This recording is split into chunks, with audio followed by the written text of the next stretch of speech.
coming in, which is that immigration sources say that Pakistan has refused to accept its own citizens. These are the citizens who were deported by India. We now learn that Pakistanis have refused to accept their own at the Atari border. The Indian immigration services have confirmed this information, and Pakistan has closed all counters and refused to take back their own Atari border since today early morning 8 o'clock time. And look at these pictures. There was a time when Pakistan refused to take the bodies of its soldiers who were killed by Indian forces in the armed conflict during Kargil, and now refusing its citizens themselves. We have a ground report from Atari Wagah border, filed by Sumit Jha. Let's have a look. और ये 3 से 4 bunker हैं। एक bunker के अंदर मैं जाकर आपको दिखाता हूं कि किस तरह से यहाँ पर दुश्मन अगर आगे आ गया, बॉर्डर क्रॉस कर लिया, तो कैसे वहाँ हमें जवाब देना है। ये देखिए यहाँ पर लिखा हुआ है MMG 20-21 MMG, यानी MMG से यहाँ पर फायर होता है। मैं इस बंकर के अंदर जाता हूँ, थोड़ा अंधेरा है लेकिन आपको दिखाने की कोशिश करता हूँ। फिलहाल ये बंकर जो बनाए गए हैं उसमें स्पेस है। Okay, we cut out of it because there is another breaking news development, which is that Defence Minister Rajnath Singh has spoken to his United States counterpart and Pete Hegseth. This information coming in through sources, and this comes on the back of External Affairs Minister S. Jaishankar getting a call from Secretary of State Marco Rubio, which happened late last night, post midnight in fact. So within a day now, topmost level engagement happening between India and the United States. External Affairs Minister S. Jaishankar talking to his counterpart Marco Rubio, who's Secretary of State, and Pete Hegseth, the Secretary of Defense of the United States, is speaking to Defence Minister Rajnath Singh. These are, of course, talks in the backdrop of the ongoing situation on India's western front with Pakistan and India deciding to inflict costs of terror. And while we build up to our kinetic or military response, the world wants to obviously engage, to which of course there is no problem. We continue to do that, and in these conversations impress upon the world community to understand that Pakistan cannot be allowed to get away. Like it happened last evening when S. Jaishankar told Marco Rubio that India has suffered as a victim of terror. We have our right to respond. We have our right to make sure that Pakistan pays the price of its harboring of terrorism, and India's patience is running thin.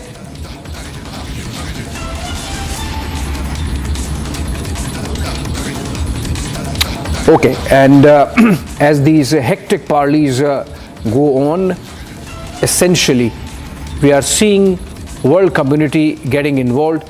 We have seen at least 50 nations come out with statements, and more than a dozen and a half world leaders directly call Indian leadership, most of them talking to Prime Minister, some of them talking to External Affairs Minister S. Jaishankar also, and in this case, now the Defense Secretary of the United States speaking to Rajnath Singh. All right, moving on now, but staying with this story, we are not leaving this. Major General Bishambar Dayal briefed how the Kargil war is different from the current situation between India and Pakistan. He also adds that how the objectives were different during the Kargil war and the current situation, what we need to do. Of course, General Bishambar Dayal is someone who saw action during the Kargil war, and he's someone who comes with a lot of experience. Listen to him. The war in Kargil, since now it's a past war, we can easily define what happened. But the war which is impending, there is a lot which the government has to decide, and I am nobody at this juncture to say how it will be fought. But I can only give you how it should be fought. Firstly, the Kargil war, if you remember, we had a very limited objective. We had a defined objective. The war was, the aim of the war was very easy to define. It was very difficult to fight. It was very, very difficult to get to the objective, but the objective was known. The war was fought on our territory. The enemy had come and captured our territory. We had to take the territory back. So it was a war which was limited to that particular area, and we never opened up the war beyond Kargil. So the objective was very well defined, the aim was very clear, and the forces were mustered to do that. It was difficult terrain, and very difficult terrain, and very intensive war where we suffered intensive casualties, high rate of casualties. So that was the war, Kargil war. But it was a war of ultimate bravery by the units. It was fought at unit level.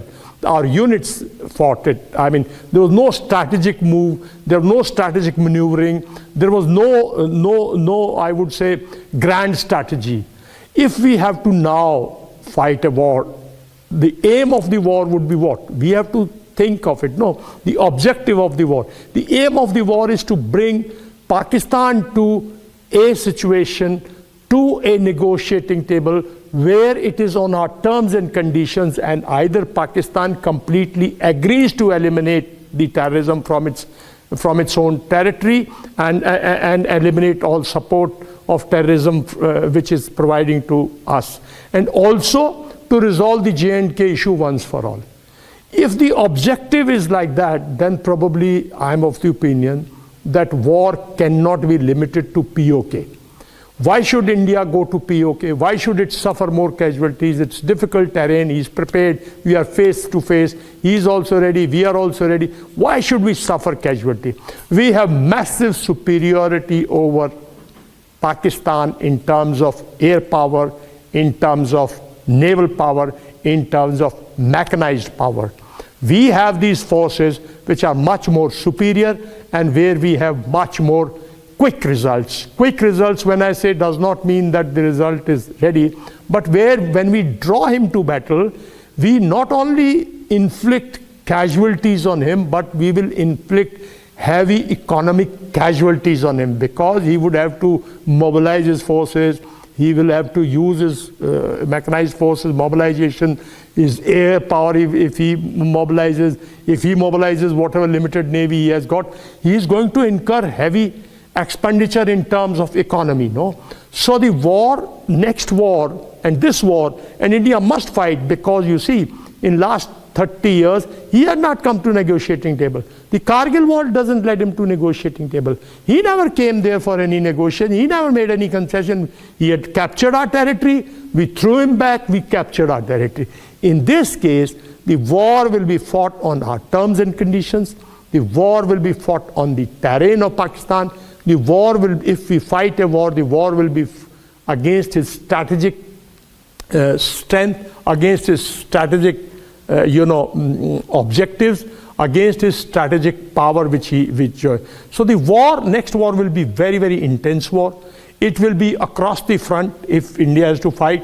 If India has to avoid casualties, own casualties, then it has to fight across the frontier, draw him closer to the IB, hit his strategic objective which are in the close proximity, whether it is township, whether it is there, whatever it is there, I don't want to name them. So the war, next war, if at all, and which India must, if at all, though I'm using because I'm not the decision maker, but India must, because there is no other way. Otherwise, our generations have suffered. 3 generations have suffered over the last 70 years in the name of, Pakistan saying it is 2 nations and J&K's unfinished agenda.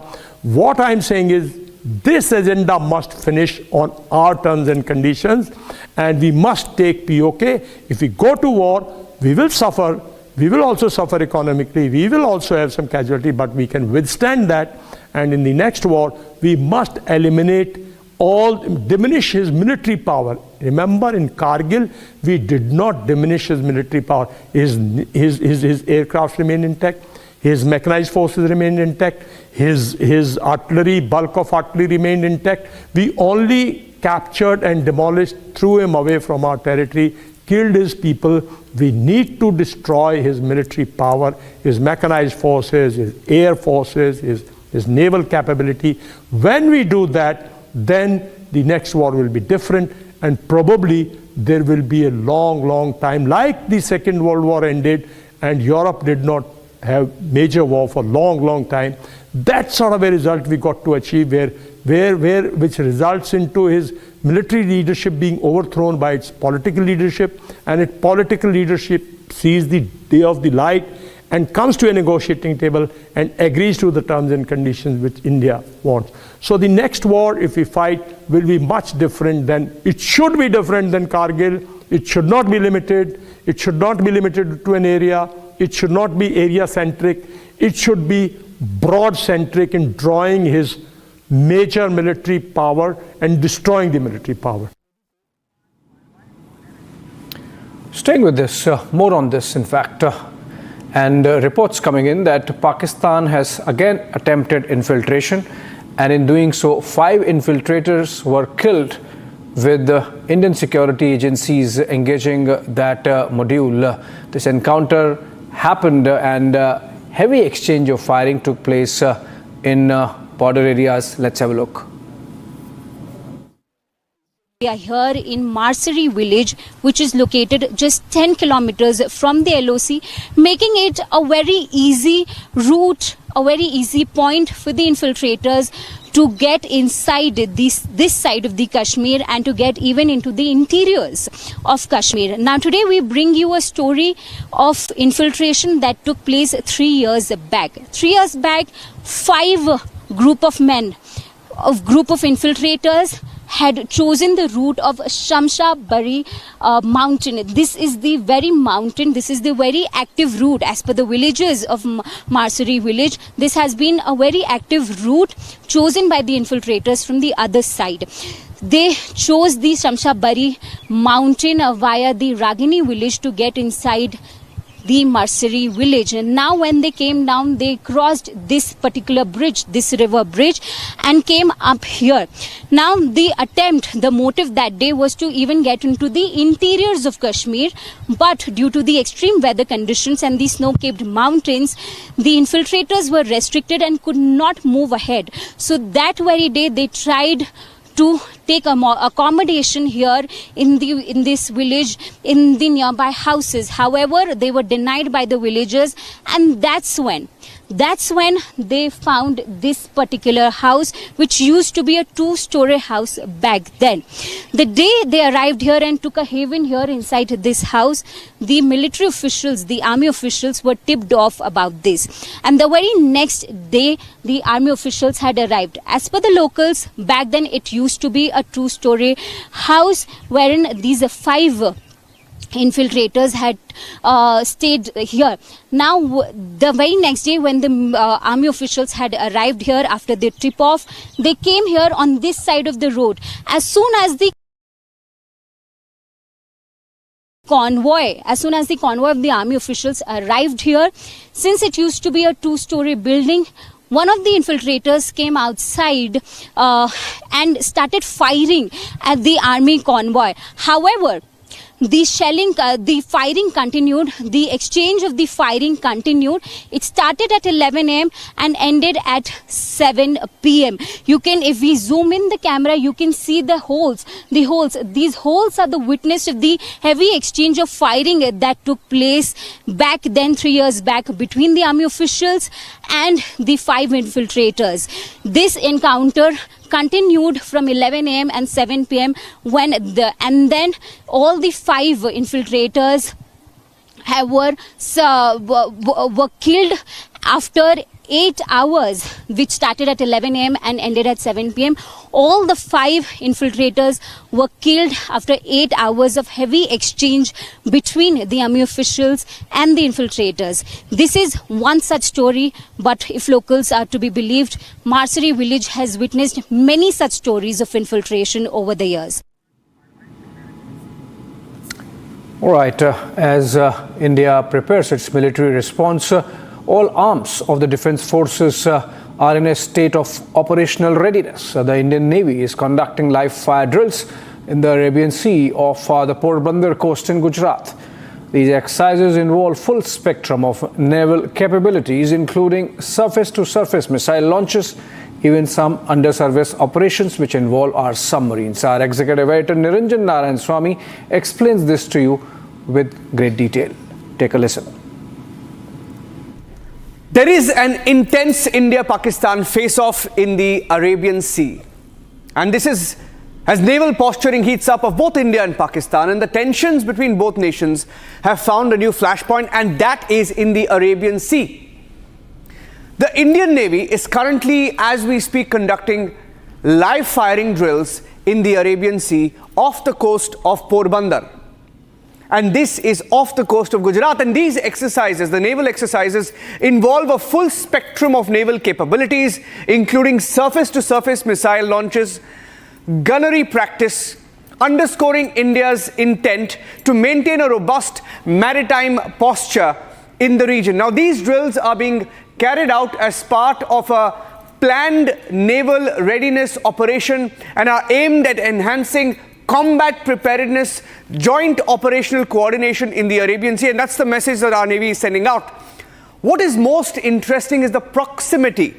Look at the proximity of India's position vis-a-vis Pakistan's own concurrent naval exercises, which are around the same region.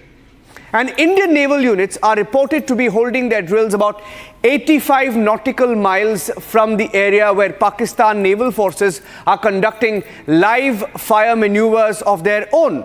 Now, this close distance between the two sets of operations has also heightened alert levels in both India and Pakistan, with both countries using the opportunity to signal maritime dominance, strategic deterrence. But Pakistan Navy is no match for India in either the capabilities or the sheer might, the number of submarines, frigates, anything, resources. Our Navy is far, far superior, and that is why this naval face-off in the Arabian Sea adds a maritime dimension to the long-standing India-Pakistan rivalry, which has traditionally played out across land and air domains. And as India expands its maritime strategy in the Indo-Pacific region, for example, and Pakistan strengthens ties with its allies like China, which is giving it arms now, the Arabian Sea now becomes a fast emerging, a critical theater of military signaling. And for now, the maneuvers remain drills. Drills for now, live firing drills, second time in the last 1 week. But the tension they symbolize is very, very real.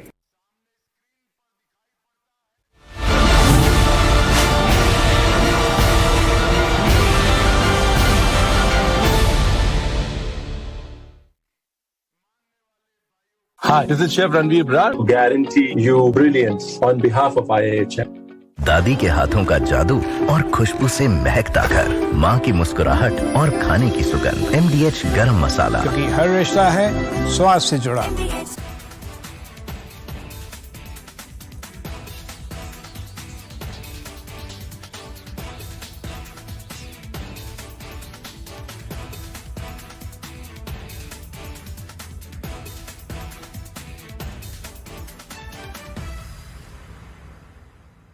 हर भारतीय का खून आतंकी हमले की तस्वीरों को देखकर खौल रहा है।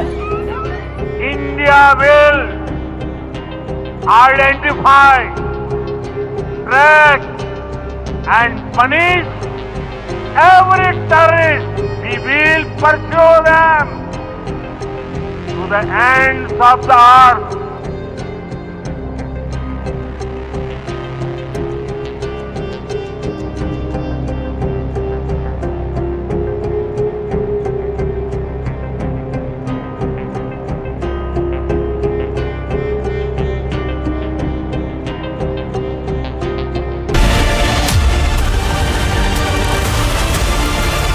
MDH की हल्दी मिर्ची धनिया करे कमाल, ये रंग दे, ये खुशबू दे, ये तीखा, ये कम पड़े, क्या निराला MDH masala. I am a victim of terrorism.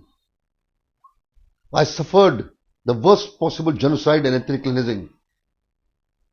Terrorism unleashed by my neighbor country called Pakistan. Pakistan is a terror nation, it's a terrorist nation. It believes in terrorism, it believes in violence, it believes in killings, it believes in rapes. It believes in bloodshed. It believes in bomb blasts. It believes in war. And it believes in impeace. Pakistan is responsible for my exodus from my home. It is responsible for killing my people. It's responsible for burning my schools, my home, raping my women folk, involving locals to see to it that I'm out of my house. And nearly 4.5 lakh people from my community, the entire community, left their homes and they were in the refugee camps in Jammu and other places of this country. And today also they are in the refugee camps in Jakti, near Udhampur. It's a country which should be declared as terrorist nation by India, if not United Nations, because I have no hopes on the powers apart from my country. Pakistan has been constantly troubling us. Blasts, attacks, massacres. It has constantly seen to it that our country, which is going on the rise, again comes down. It creates panic in our country. It creates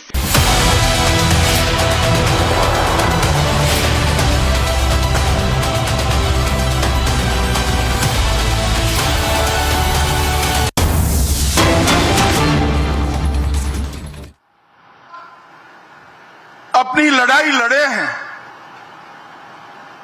और आज वो ये न समझ ले कि हमारे 27 नागरिकों का जान लेकर ये लड़ाई जीते हो। मैं सभी आतंक फैलाने वालों को कहना चाहता हूं कि लड़ाई का अंत नहीं है, एक मकाम है।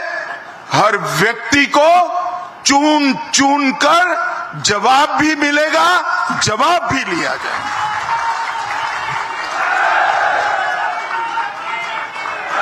नरेंद्र मोदी जी के नेतृत्व में चाहे उत्तर पूर्व हो, चाहे वामपंथी उग्रवाद का क्षेत्र हो, चाहे कश्मीर पर पड़ी आतंकवाद की छाया हो, हर चीज का मजबूती के साथ हमने जवाब दिया है। और अगर कोई एक कायराना हमला कर ये समझता है कि हमारी बड़ी जीत है, तो एक बात मन से समझ लीजिए, ये नरेंद्र मोदी सरकार है, किसी को बख्शा नहीं जाएगा, किसी को बख्शा नहीं जाएगा। इस देश की इंच इंच भूमि पर से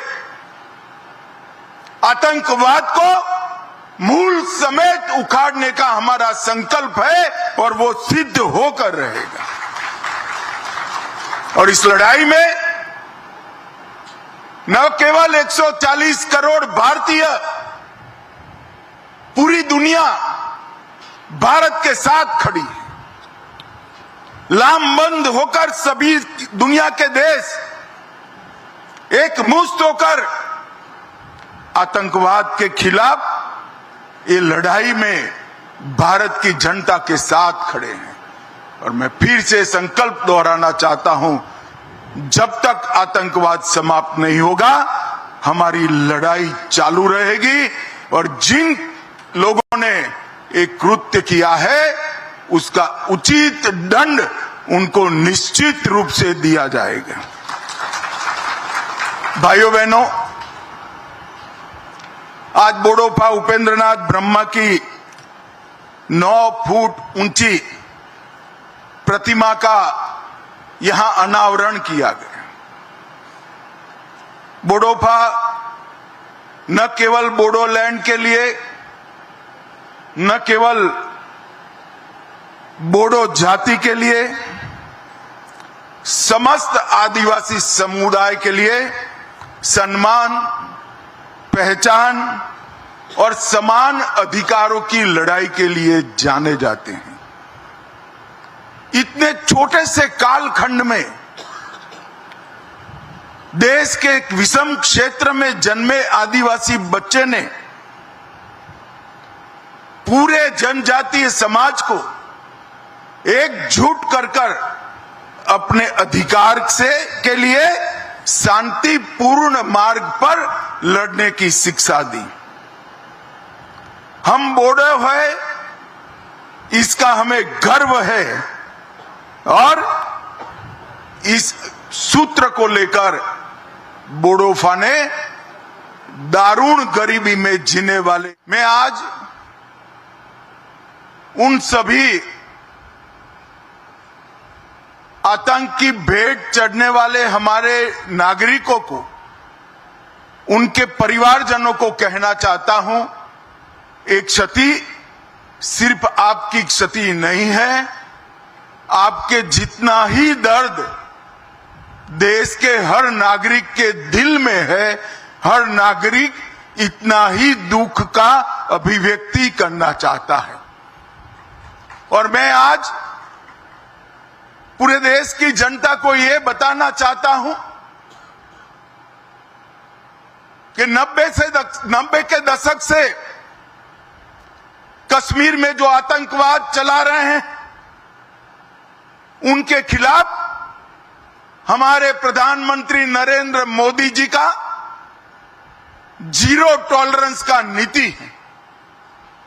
हम मजबूती के साथ अपनी लड़ाई लड़े हैं और आज वो ये न समझ ले कि हमारे 27 नागरिकों का जान लेकर ये लड़ाई जीते हो। मैं सभी आतंक फैलाने वालों को कहना चाहता हूं कि लड़ाई का अंत नहीं है, एक मकाम है। हर व्यक्ति को चुन चुन कर जवाब भी मिलेगा, जवाब भी लिया जाएगा।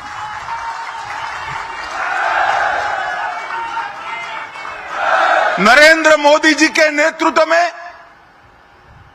चाहे उत्तर पूर्व हो, चाहे वामपंथी उग्रवाद का क्षेत्र हो, चाहे कश्मीर पर पड़ी आतंकवाद की छाया हो, हर चीज का मजबूती के साथ हमने जवाब दिया है। और अगर कोई एक कायराना हमला कर ये समझता है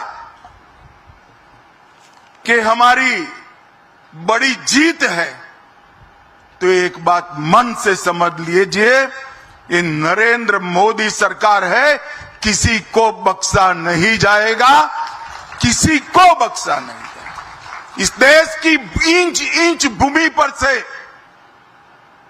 आतंकवाद को मूल समेत उखाड़ने का हमारा संकल्प है और वो सिद्ध होकर रहेगा। मैं आज उन सभी आतंक की भेंट चढ़ने वाले हमारे नागरिकों को, उनके परिवारजनों को कहना चाहता हूं, एक क्षति सिर्फ आपकी क्षति नहीं है, आपके जितना ही दर्द देश के हर नागरिक के दिल में है, हर नागरिक इतना ही दुख का अभिव्यक्ति करना चाहता है। और मैं आज पूरे देश की जनता को यह बताना चाहता हूं कि 90 के दशक से कश्मीर में जो आतंकवाद चला रहे हैं, उनके खिलाफ हमारे प्रधानमंत्री नरेंद्र मोदी जी का जीरो टॉलरेंस का नीति है। हम मजबूती के साथ अपनी लड़ाई लड़े हैं और आज वो ये न समझ ले कि हमारे 27 नागरिकों का जान लेकर ये लड़ाई जीते हो। मैं सभी आतंक फैलाने वालों को कहना चाहता हूं कि लड़ाई का अंत नहीं है, एक मकाम है। हर व्यक्ति को चुन चुन कर जवाब भी मिलेगा, जवाब भी लिया जाएगा।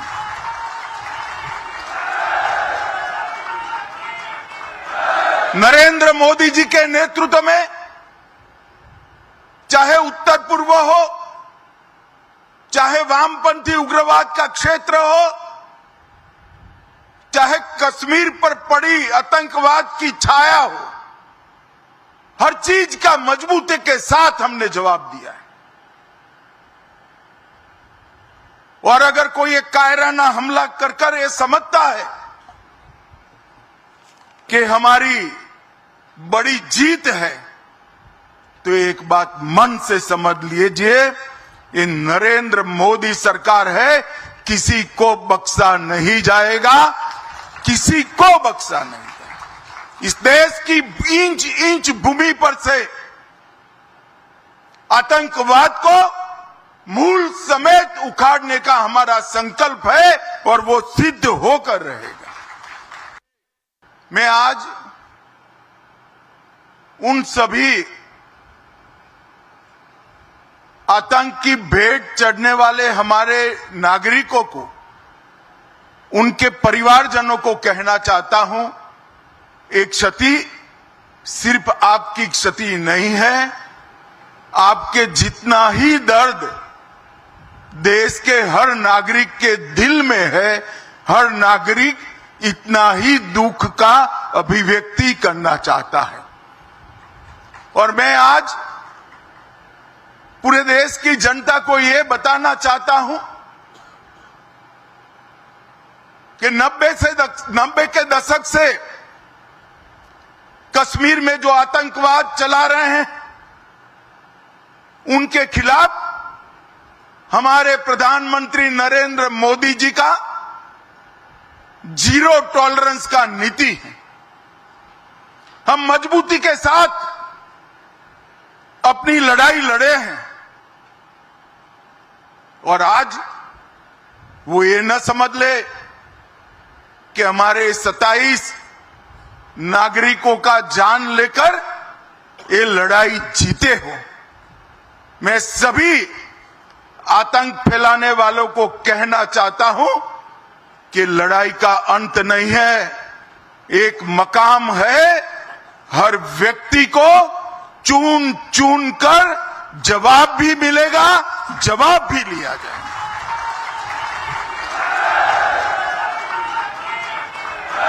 नरेंद्र मोदी जी के नेतृत्व में चाहे उत्तर पूर्व हो, चाहे वामपंथी उग्रवाद का क्षेत्र हो, चाहे कश्मीर पर पड़ी आतंकवाद की छाया हो, हर चीज का मजबूती के साथ हमने जवाब दिया है। और अगर कोई एक कायराना हमला कर कर ये समझता है कि हमारी बड़ी जीत है, तो एक बात मन से समझ लीजिए, ये नरेंद्र मोदी सरकार है, किसी को बख्शा नहीं जाएगा, किसी को बख्शा नहीं जाएगा। इस देश की इंच इंच भूमि पर से आतंकवाद को मूल समेत उखाड़ने का हमारा संकल्प है और वो सिद्ध होकर रहेगा। Modi government's clear resolve fighting terrorism. Now you have Union Home Minister Amit Shah making that statement just about a few days ago. You've had the Prime Minister making it very clear. We will hunt down each one of them. Listen in to what the Prime Minister had to say just about a few days ago. मैं बहुत स्पष्ट शब्दों में कहना चाहता हूं, जिन्होंने ये हमला किया है, उन आतंकियों को और इस हमले की साजिश रचने वालों को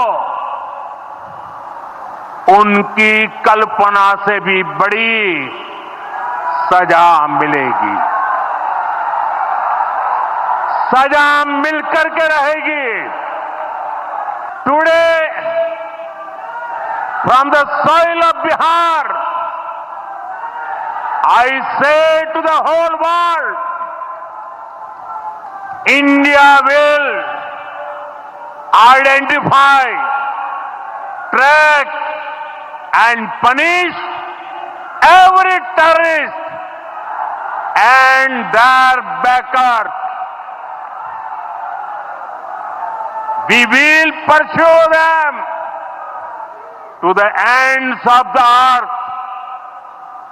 India's spirit will never be broken by terrorism. Terrorism will not go unpunished.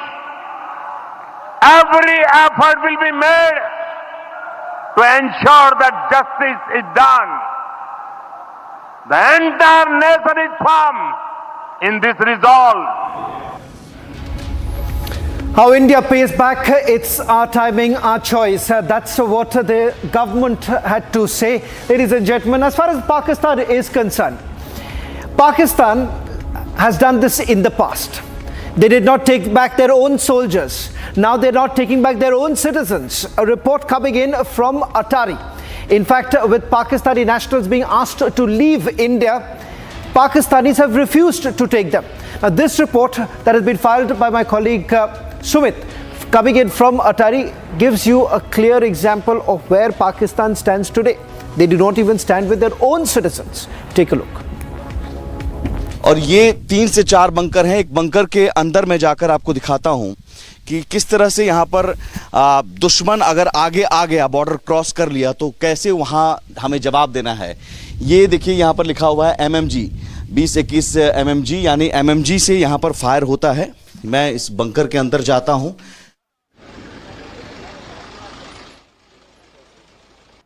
ये वो सामने आ रही है कि अपने मुल्क के लोग जो 45 दिन पहले आए थे, वो 3-4 दिन में तो वापस जाना पड़ रहा है, लेकिन उन्हें अब अपने मुल्क में ही वापस लेने से इनकार कर रहे हैं। पाकिस्तान के लोग अब यहाँ इस धूप में बैठे हुए हैं, इंतज़ार कर रहे हैं कि कब उन्हें वापस भेजा जाएगा। लेकिन आज भी स्थिति ये है कि 9 बजे से, समझिए सुबह 9 बजे से अब 4 बजने को है, और ये तो अब परेड का टाइम है, तो इसके बाद तो यहाँ से भी मुमकिन नहीं है। आप लोग सर कहाँ से आए थे? राजौरी से। कहाँ जाना है? वो 2 हमारे रिलेटिव हैं, उनको पाकिस्तान जाना है। कितने बजे से यहाँ वेट कर रहे हैं? हम तो 10:30 से यहाँ वेट कर रहे हैं। तो बाकी दिन तो हम भी यहाँ पर थे, दोपहर 12 बजे तक सब क्लियर हो जाता था, 10 बजे से जाने देते थे। आज क्यों रोका गया है? क्या पता, हमें तो नहीं पता है। वो कह रहे हैं, खबर ये है कि उस तरफ जो है गेट बंद कर दिया गया है। पाकिस्तानी जो रेंजर्स हैं उन्होंने कह दिया कि हम नहीं लेंगे अपने लोगों को, आप पाकिस्तानी को। अच्छा, हमें नहीं पता है ना, क्योंकि हमें जो रिलेटिव हैं पाकिस्तान के लोग हैं, वो ये सोच कर आए थे कि हम वापस अपने वतन जाएंगे। तो वो बीमार है, वो चलने के काबिल नहीं है। पाकिस्तान के लोग ही मना कर रहे हैं अपने ही लोगों को वापस लेने से। ये तो बेशर्मी है। अब क्या पता, हम तो नहीं जानते इतना। मतलब ये स्थिति होनी चाहिए क्या कि पाकिस्तान के लोग जाना चाह रहे हैं अपने वतन और कह रहे हैं कि हम नहीं लेंगे? क्या बताएं।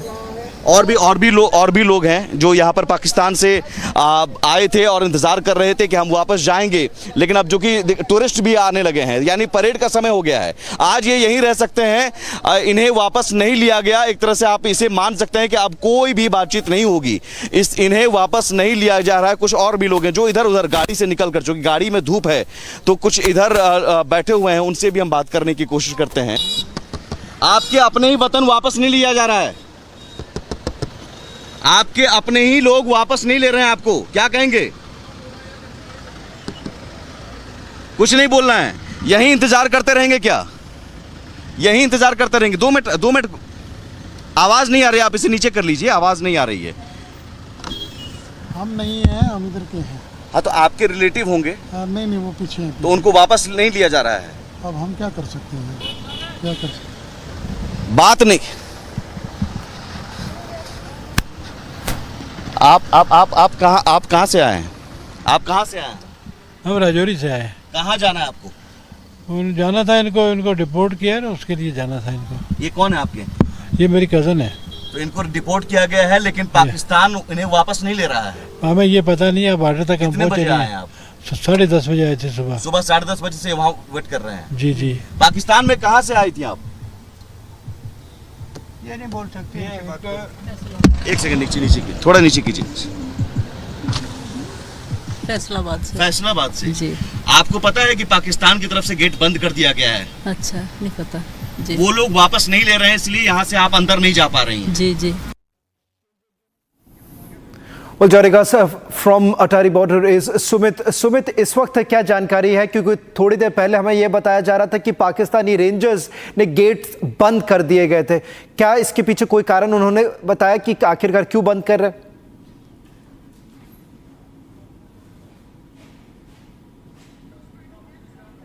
We'll try and reconnect with Sumit in a short while from now, as the report basically emerging from Atari right now that you've had the Pakistani Rangers shutting the gates, not allowing Pakistani citizens to return.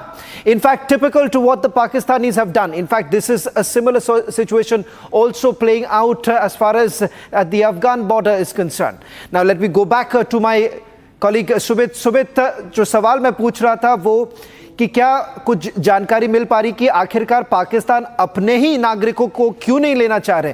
क्या Pakistani rangers ने कोई official order जारी की है? उन्होंने कुछ बताया कि क्या कारण हो सकता है? देखिए, उधर से कुछ भी बात नहीं की जा रही है, जबकि यहाँ कहा भी गया है कि बीएसएफ की ओर से अब मीटिंग्स भी वहाँ पर की गई, बात भी की गई कि आपके अपने नागरिक वेट कर रहे हैं, आप इन्हें वापस लीजिए। अब देखिए, मैं आपको दिखाना चाह रहा हूँ, यही रोड, इसी सड़क पर गाड़ियों की लंबी कतार थी और थक हार कर, इंतजार कर, गुहार लगाकर अपील करते हुए पाकिस्तानी नागरिक थक चुके हैं। उसके बाद फिर वो वापस चले गए। मैंने पूछा भी कि कहाँ जाएंगे आप, तो वो उन्होंने कहा देखते हैं। कल रात से इंतजार कर रहे थे। इसके बगल में एक मैदान है, कल रात कुछ पाकिस्तानी नागरिक यहीं पर रुके हुए थे। आज यहाँ पर नहीं है, हमने देखा आसपास कहीं रुके हैं कि नहीं। यहाँ पर आज नहीं रुके हुए हैं। अब क्या करेंगे, वो वापस कहीं रुकेंगे, कहीं रिलेटिव के यहाँ रुकेंगे, ये देखना होगा। फिलहाल आज का पूरा दिन बीत चुका है, परेड चुकी हो रहा है, 4 बजे के बाद से एंट्री बंद हो जाती है। तो अब यहाँ पर कोई भी पाकिस्तानी नहीं बचा हुआ है। कुछ देर पहले तक ज़रूर पाकिस्तानी थे, कुछ पाकिस्तानी नागरिक ज़रूर नज़र आ रहे हैं जो बात करने से कतरा रहे थे, वो अभी भी बैठे हुए हैं। इस उम्मीद में ये लोग हैं कि हमें जाने दिया जाए, लेकिन गेट नहीं खोला गया, ये सबसे बड़ी बात है। और सवाल यही है जो आप सवाल पूछ रहे हैं कि पाकिस्तानी क्या सरकार अपने ही नागरिकों को ऐसे ही रोड पर छोड़ देगी? ये शहबाज शरीफ और जनरल असीम मुनीर कहते हैं कि हम पाकिस्तान अलग हैं, 2 नेशन थ्योरी, तो अलग है, तो आप अपने नागरिकों को ही वापस लेने से इनकार क्यों कर रहे हैं? ये देखिए, कुछ लोग यहाँ पर ज़रूर बैठे हुए हैं अलग अलग जगहों पर, लेकिन अब ये सवाल बना हुआ है कि ये बेरहमी आखिर क्यों? और सवाल यही है कि कब तक और क्यों? क्या पाकिस्तानी डर गए हैं इसलिए गेट नहीं खोल रहे हैं? और वजह क्या है? ये पहली बार वैसे नहीं है, ये बेशर्मी पहली बार नहीं दिखी है। 1999 में जब करगिल वॉर हुआ और उसके बाद पाकिस्तानी सैनिकों के शव जब हम सौंप रहे थे, हमारी सेना सौंप रही थी, तब भी मना कर दिया गया, तब भी कह दिया गया कि नहीं, हम नहीं जानते, हम नहीं पहचानते, हमारी सैनिक नहीं है। तो ये पहली बार इतनी बेशर्मी पाकिस्तानियों ने नहीं दिखाई है। ये पाकिस्तान का मजाक उड़ा है। वो पाकिस्तान जो एटम बम की गिदड़ भभकी देता है, धमकी देता है, उस पाकिस्तान को अपने ही नागरिक की चिंता नहीं है। अपने ही नागरिक जो दिन भर अपने बच्चों, महिलाओं के साथ यहाँ पर इंतज़ार करते रहे धूप में, वो पाकिस्तानी नागरिक इंतज़ार करते रहे कि पाकिस्तान की तरफ से गेट खोला जाएगा, वो वापस जाएंगे, लेकिन वो वापस नहीं गए और यहीं पर अभी भी रुके हुए हैं। कुछ अटारी बॉर्डर पर अभी भी हैं, कुछ लोग चले गए हैं और ये अपील करते रहे, रिपब्लिक भारत की तरफ से अपील करते रहे। कुछ लोग तो चले गए हैं। आप लोग भी जा रहे हैं? जा रहे हैं बस। अभी क्या करेंगे, कहाँ रहेंगे? होटल लेंगे। होटल लेंगे, फिर कल आएंगे? कल फिर दोबारा से ट्राई करेंगे सर। तो पाकिस्तान की तरफ से क्यों नहीं गेट खोला गया है? सर अब मुझे नहीं पता इस बारे में क्या है। अब तो आपको अपने ही वतन के लोग वापस क्यों नहीं ले रहे हैं? सर हम तो इंडियन है। नहीं, अच्छा, आपके रिलेटिव हैं? जी, सिस्टर इंडियन है मेरी, ये इसकी शादी वहाँ पर हुई है। लेकिन पाकिस्तान का के हुए ना पासपोर्ट, आप भी पाकिस्तान जाना चाह रहे हैं? नहीं सर, मैं पाकिस्तान नहीं, मैं तो इंडियन का जैसलमेर से हूँ। आप रिलेटिव को छोड़ने आए? मेरे क्या है कि 2 मामे की बेटे भाई है, उसी की शादी हुई है पाकिस्तान में। तो अभी उनको 2023 में शादी हुई थी, तो अभी उनको किसी मुश्किल से पासपोर्ट कहाँ का है? पासपोर्ट कहाँ का है? इंडियन। नहीं, पाकिस्तान का पासपोर्ट है कि इंडियन पासपोर्ट है इसका। 4 साल तो हुए। अभी 4 ही साल तो शादी को है इसकी। अच्छा, पाकिस्तान में शादी हुई थी पाकिस्तान में। अच्छा, इसीलिए तो शौहर आपके वहीं रहते हैं? हाँ जी, वहीं। बच्चे वहीं पर हैं? जी, एक बेटी है। आपका वीजा पूरा हो गया है, वैलिडिटी आपकी वीजा पर आई थी? नहीं, वो मेरा तो ये था कि कभी भी मैं आ सकती हूँ, क्योंकि इतनी जल्दी तो उधर नेशनलिटी मिलनी ही नहीं ना है। अभी 3 साल हुए हैं, नूरी वीज़े पे मैं उधर हूँ। नूरी वीजा? हाँ जी। लेकिन अभी तो टेंशन चल रहा है, उसकी वजह से सीधे कहा गया है कि जो भी उधर के लोग हैं वो इधर आ जाएं, इधर के लोग हैं उधर चले जाएं। आज भी कई लोग पाकिस्तान के लोग हैं वो वेट करते करते चले गए। अब आप कैसे जाएंगे? मैं कुछ नहीं। चलिए, कुछ लोग हैं और अब ये भी जो कुछ एक लोग बचे हुए हैं वो भी वापस जाने के लिए लगातार इंतज़ार में हैं। कल फिर बोल रहे हैं कि कल फिर मैं आऊँगा, देखूँगा, गेट खोलेगा तो मैं जाऊँगा। लेकिन ये बताता है कि दरअसल क्या है पाकिस्तान, ये पाकिस्तान क्या है ये बताता है। पाकिस्तान कितना बेशर्म है। हम अपने नागरिक Getting in some more breaking news right now. You have Iran foreign minister who's likely to visit India next week. Now this comes in the backdrop with how Iran has basically responded after the Pahalgam attack, condemning the terror attack that has taken place. Joining me right now is our senior executive editor from the studio right now. Abhishek, an important visit coming up in the national capital. The Iran foreign minister is expected to come in.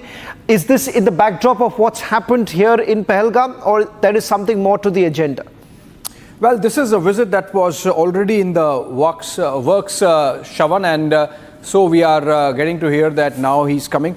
Obviously, given the fact that this is happening in the backdrop of the situation prevailing in India's northern borders or western borders, those aspects would be discussed. But remember, these are foreign policy visits. So, for example, there is a state visit of the president of Angola, which is happening.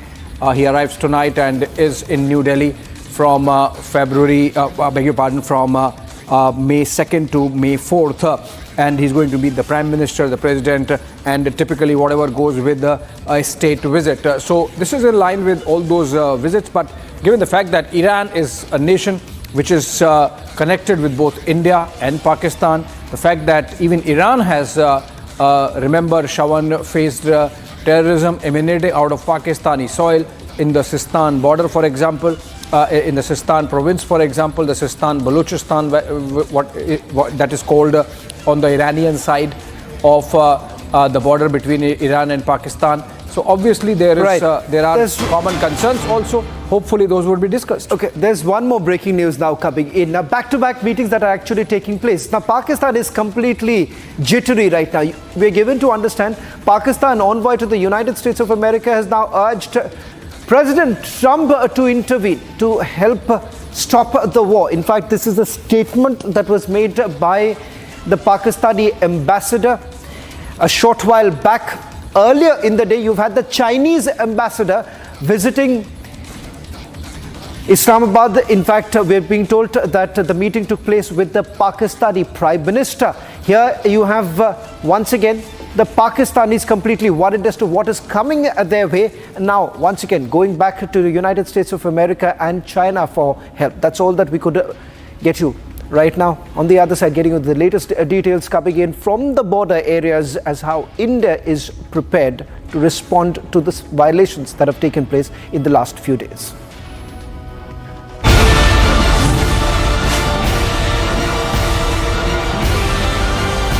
Hi, this is Chef Ranveer Brar. Guarantee you brilliance on behalf of IAHM. ये है secret recipe MDH का जीरा SIP जल जीरा मसाला। जीरा SIP MDH का जीरा SIP MDH का जीरा SIP.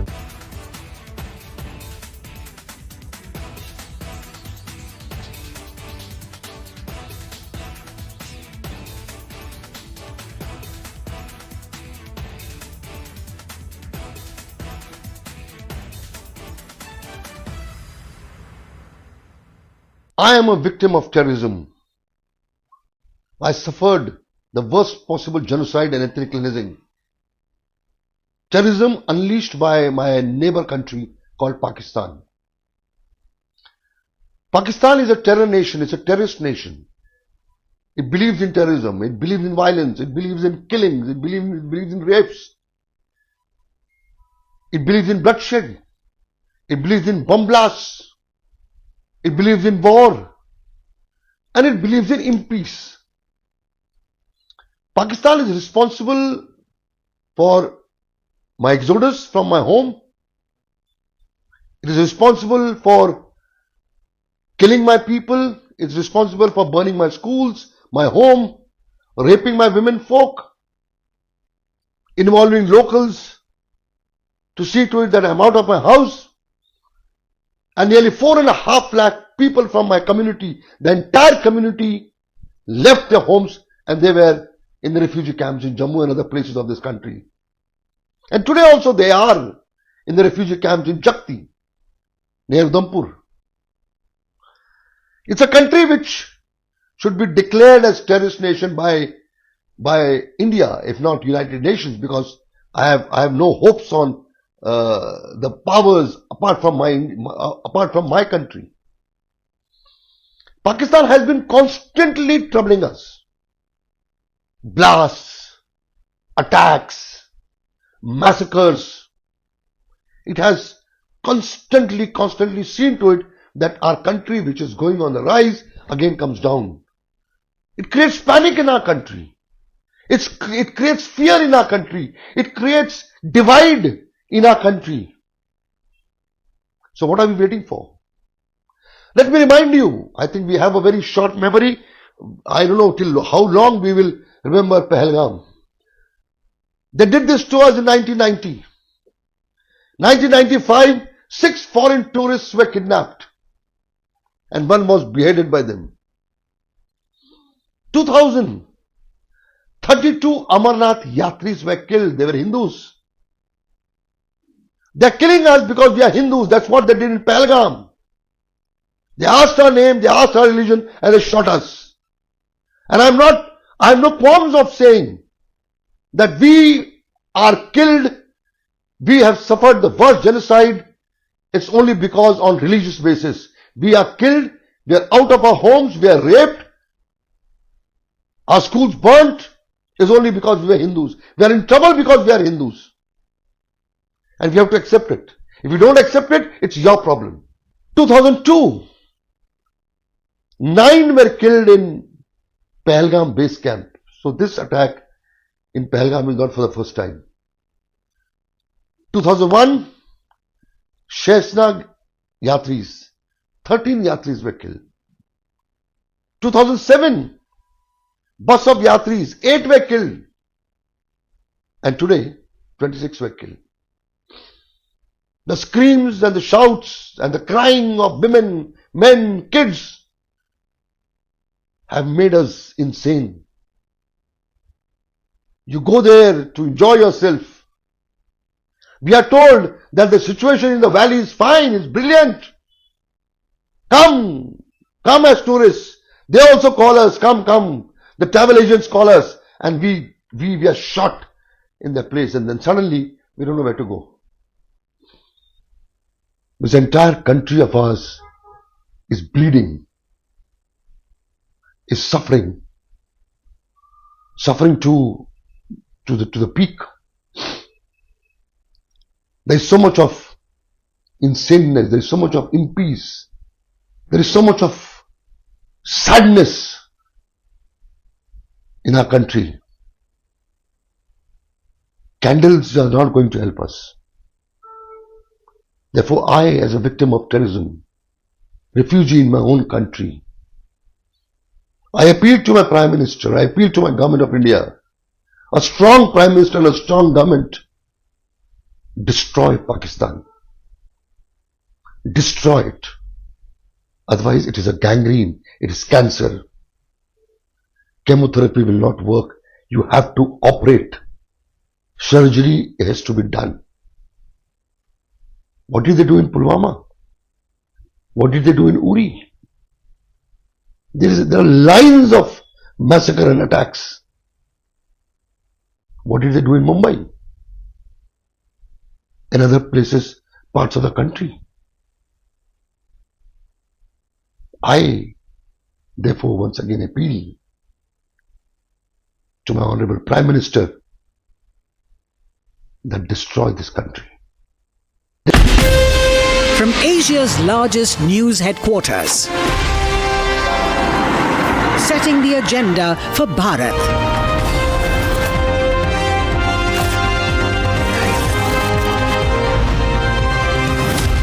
You're watching Republic.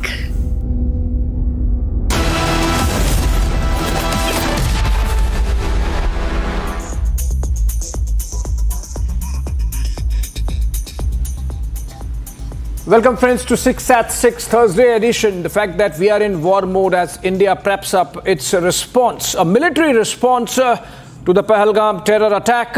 Everything on the table.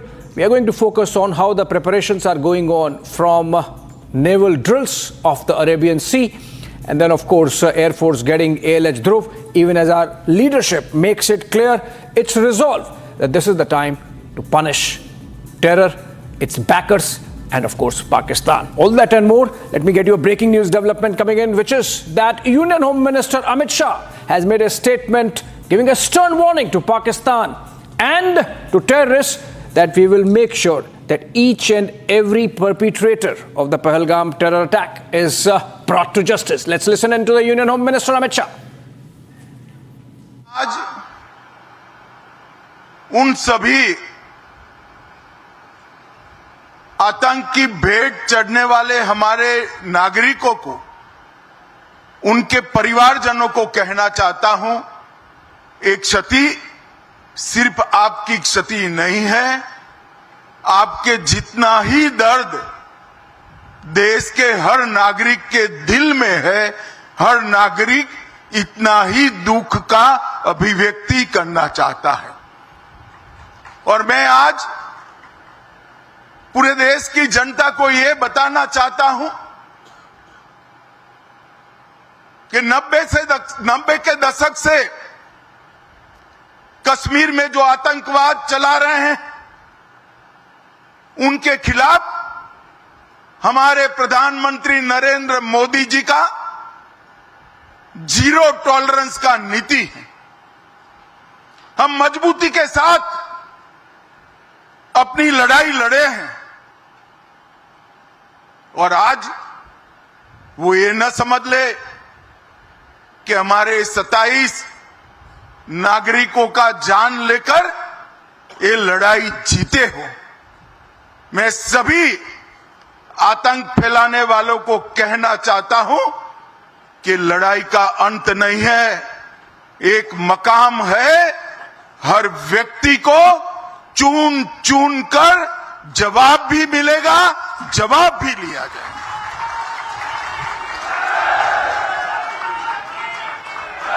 Narendra Modi ji के नेतृत्व में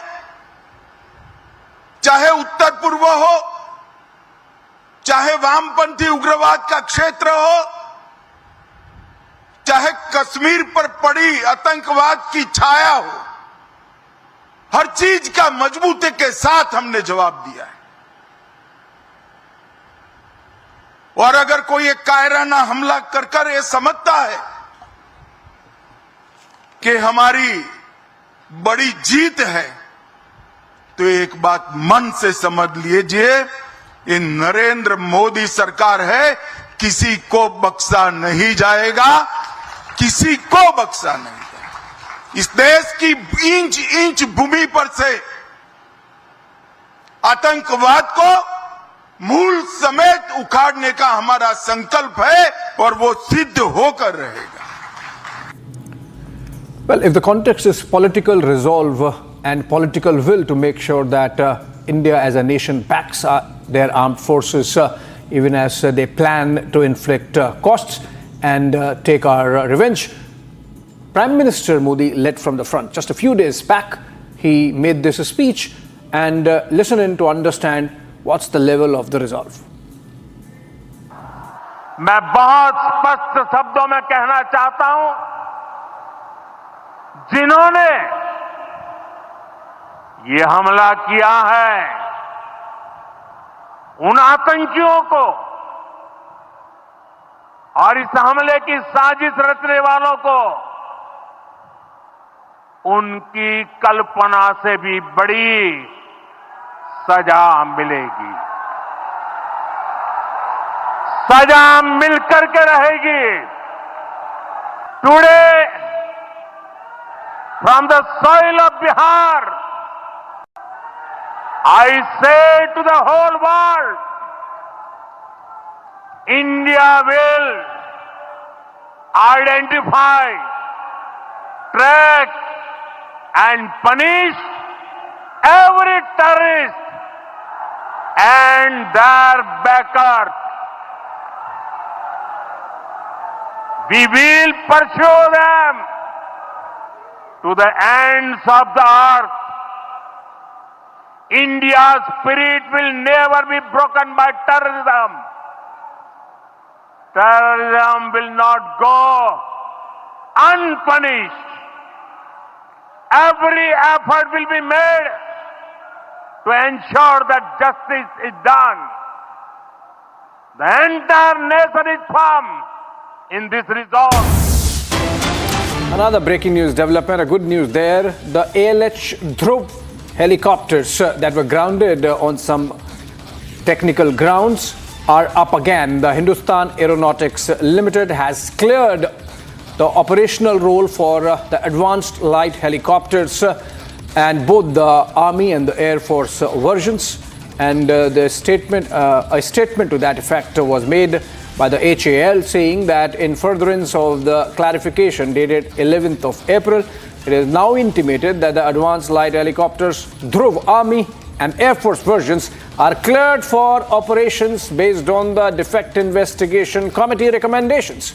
A time-bound plan for the resumption of operations has been worked out with the users. Remember, the Army and Air Force versions taken together, about 300 plus helicopters were grounded a year or so back after there were some technical faults found, including a couple of crashes, landings, hard landings as well. Moving on for now. And still staying with defense preparedness, the Indian Navy has issued 4 green notifications for firing in a coastal area off the Gujarat coast, just 85 nautical miles from the region where Pakistan is currently conducting its naval drills in the Arabian Sea. These notifications are meant to ensure safety by alerting civilian and commercial vessels to avoid the designated zones during military activities. Take a look at this report. The tremors from New Delhi have reached Islamabad. Rattled and panicked, Pakistan is on the back foot. Prime Minister Modi granting the Indian Armed Forces full operational freedom to avenge the Pahalgam massacre has thrown Pakistan into a frenzy. And India has intensified its military readiness.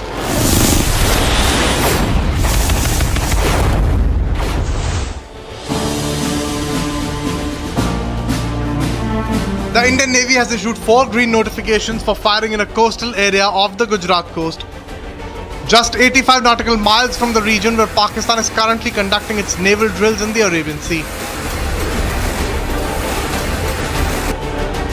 Indian Navy has been carrying out various exercises with more demonstrations scheduled over the coming days. The firing notifications are valid from April 30th to May 3rd, 2025.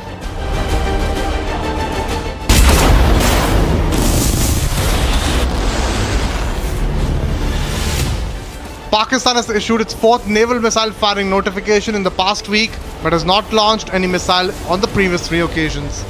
The Indian Navy is closely monitoring the situation and Pakistan's activities in the region.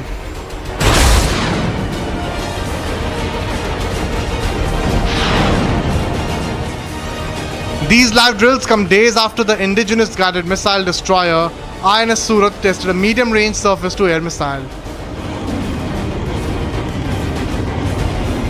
As India prepares to cut terror state PAK deep, the growing chorus is one: revenge next.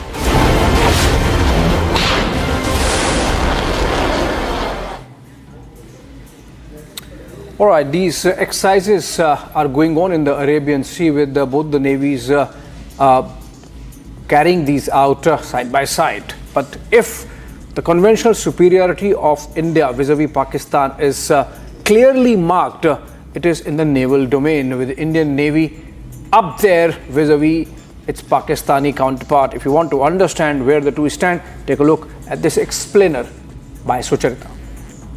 So as we speak about India's naval might, we would also like to show you how India's navy stands vis-a-vis Pakistan's navy. Now the two countries in a state in a state of the present state where there is a strife, and we know that this might of both the countries is going to be at display. When we speak about aircraft carriers, India has 2, but Pakistan has none. They're still to get their first aircraft carrier. When we speak about submarines, India's submarines at a total of 18 and Pakistan's submarines at 8. So that is the total of the submarines for both the countries. When we speak about destroyers, India has 13. Pakistan still to acquire its first destroyer. That is the number. Now frigates, India has 14, Pakistan has 9. Now the naval might of both the countries right in front of you as I speak.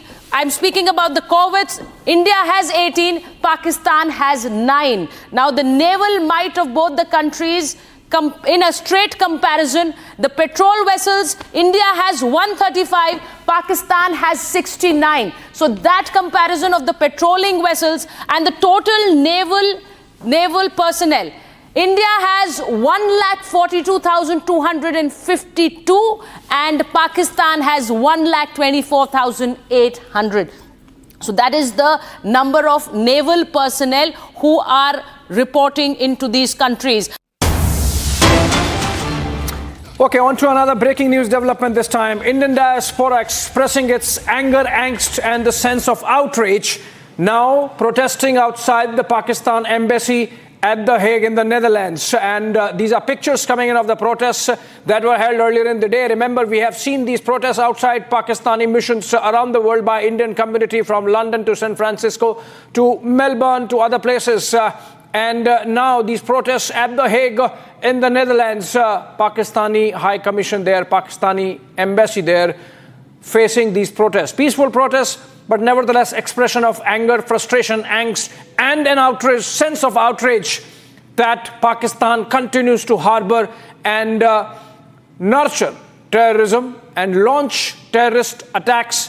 This latest being the Pahalgam one, where 26 innocent lives have been lost to the cowardice and absolute ideological extremism of the Pakistan-based terrorist machine.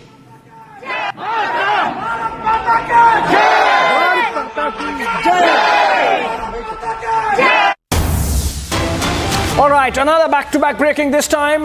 Back to New Delhi, where Defence Minister Rajnath Singh has posted on his social media handle X that he just a while back spoke to US counterpart Defence Secretary Preet Hegseth. He writes on X that US Secretary of Defence spoke to Raksha Mantri Rajnath Singh, this is on his official handle, earlier today, and expressed his deepest sympathies for the tragic loss of innocent civilians in the dastardly terror attack in Pahalgam, Jammu and Kashmir.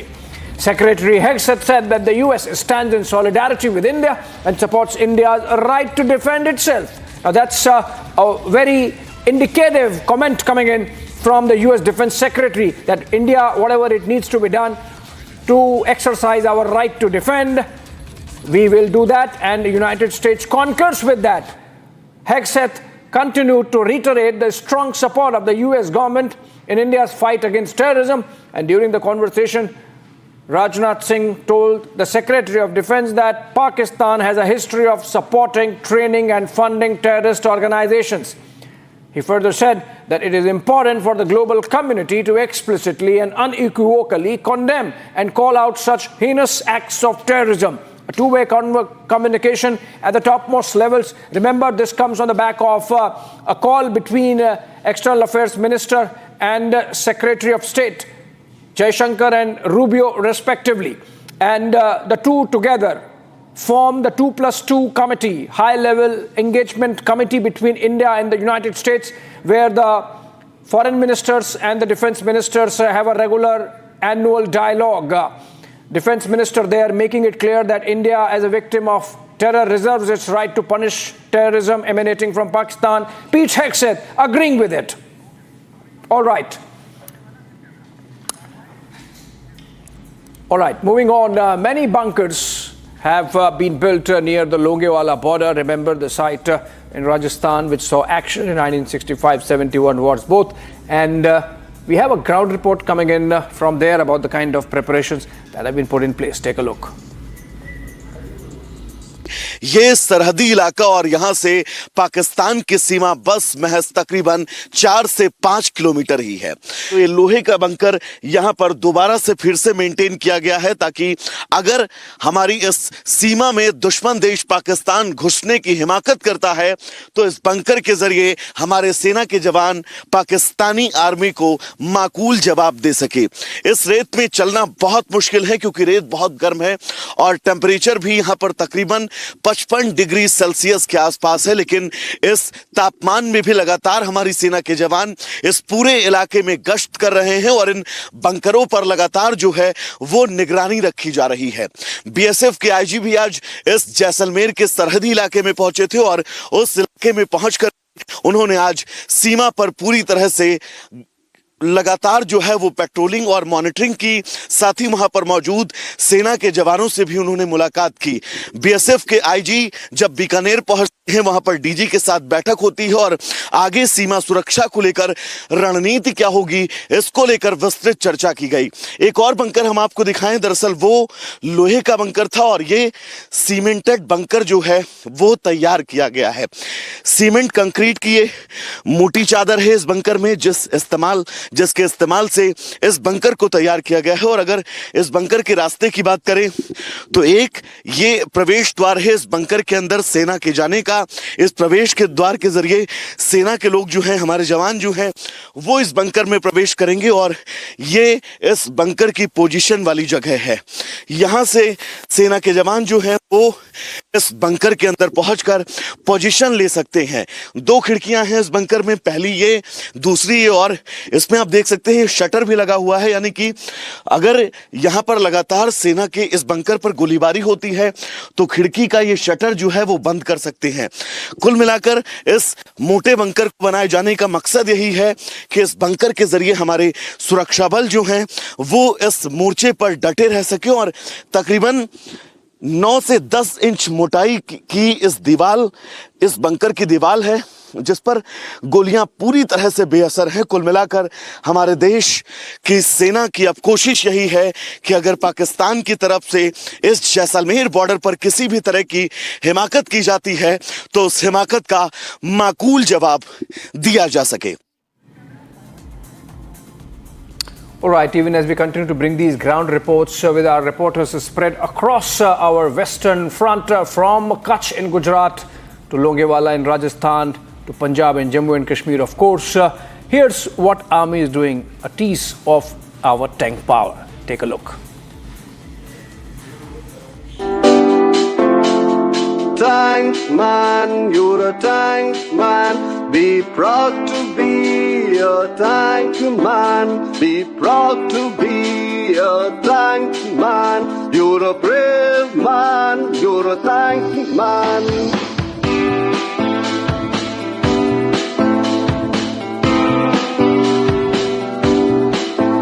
No fears, no fright to a tank man.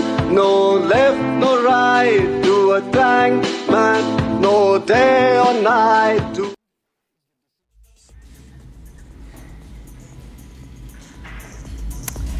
All right, more reports connected with India preparing to carry out its revenge response because of the Pahalgam terror attack. The Pakistanis are really jittery and nervous. They are begging, borrowing and taking support from its friendly allies like China and Turkey. We have heard, in fact, reports that plane loads of war machine, ammunition, etc. is coming in from the Chinese and from Turkey also.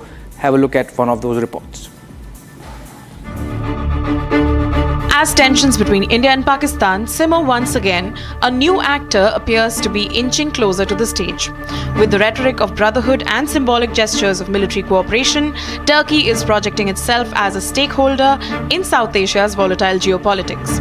But behind the optics lies a fragile proposition. Turkey's defense industry, led by Bayraktar TB2 drones, has certainly made headlines in recent years. The TB2 was initially celebrated for its effectiveness in asymmetric theatres like Libya and the 2020 Nagorno-Karabakh war, where Turkish drones helped Azerbaijani forces overwhelm Armenian positions. However, that success did not translate when facing more advanced militaries. In Syria, during clashes in Idlib, Turkish drones faced Russian-made air defense systems like the Panzer S-1. Reports later confirmed that several Bayraktars were shot down, with open-source analysts estimating dozens of drone losses in a matter of days, exposing their vulnerability in contested airspace. Similarly, in Ukraine, when Turkish TB2s were used by Kiev against Russian forces, their initial impact faded quickly. Russia's layered air defense and electronic warfare capabilities made TB2s nearly obsolete within months. By mid-2022, Ukrainian officials themselves admitted that TB2s were becoming ineffective due to Russia's improved counter-drone measures. These examples serve as a warning. Turkey's drone warfare excels in asymmetric environments but fails when faced with integrated, technologically advanced militaries like India. Unlike Armenia or militias in North Africa, India possesses a sophisticated battle-hardened military. With over a decade of counterinsurgency and high-altitude warfare experience, combined with a deep inventory of Russian, Western and indigenous systems, the Indian military is not a force Turkey or Pakistan can intimidate, with off-the-shelf drones or symbolic defense deals.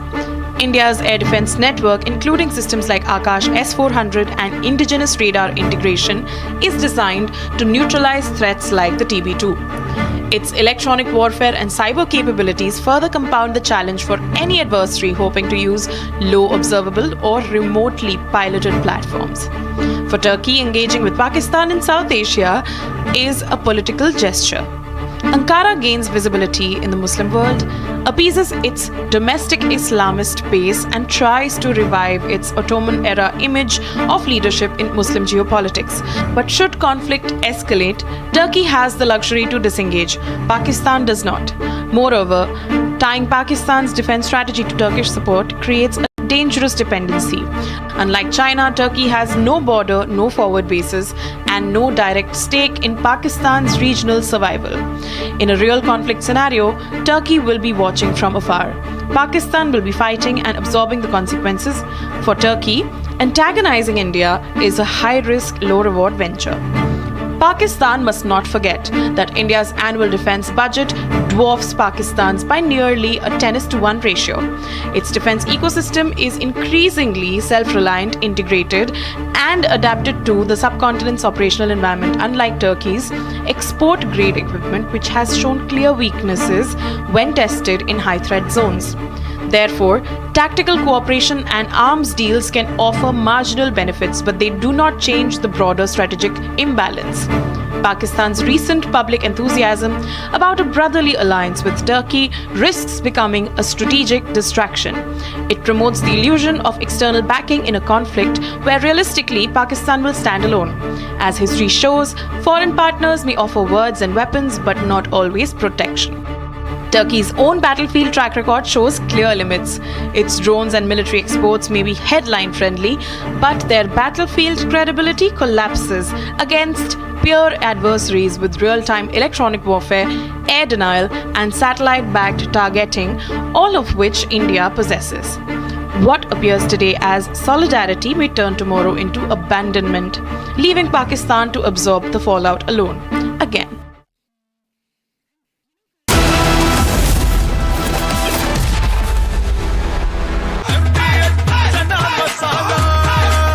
अब छोलिया हो या लोबिया, सफेद चने या काले चने, सब कुछ मजेदार बने। I am a victim of terrorism. I suffered the worst possible genocide and ethnic cleansing. Terrorism unleashed by my neighbor country called Pakistan. Pakistan is a terror nation, it's a terrorist nation. It believes in terrorism, it believes in violence, it believes in killings, it believes in rapes. It believes in bloodshed. It believes in bomb blasts. It believes in war. And it believes in impeace. Pakistan is responsible for my exodus from my home. It is responsible for killing my people. It's responsible for burning my schools, my home, raping my women folk. involving locals to see to it that I'm out of my house, and nearly 4.5 lakh people from my community, the entire community, left their homes and they were in the refugee camps in Jammu and other places of this country. And today also they are in the refugee camps in Jakti, near Udhampur. It's a country which should be declared as terrorist nation by India, if not United Nations, because I have no hopes on the powers apart from my country. Pakistan has been constantly troubling us. Blasts, attacks, massacres. It has constantly seen to it that our country, which is going on the rise, again comes down. It creates panic in our country. It creates fear in our country. It creates divide in our country. So what are we waiting for? Let me remind you, I think we have a very short memory. I don't know till how long we will remember Pahalgam. They did this to us in 1990. 1995, 6 foreign tourists were kidnapped and one was beheaded by them. 2000, 32 Amarnath Yatris were killed. They were Hindus. They are killing us because we are Hindus. That's what they did in Pahalgam. They asked our name, they asked our religion, and they shot us. And I have no qualms of saying that we are killed, we have suffered the worst genocide. It's only because on religious basis. We are killed, we are out of our homes, we are raped, our schools burnt, is only because we are Hindus. We are in trouble because we are Hindus. And we have to accept it. If we don't accept it, Summer is here. Is your home ready for the heat? Keep your roof cool and your home comfortable all summer with Roof Cool and Seal.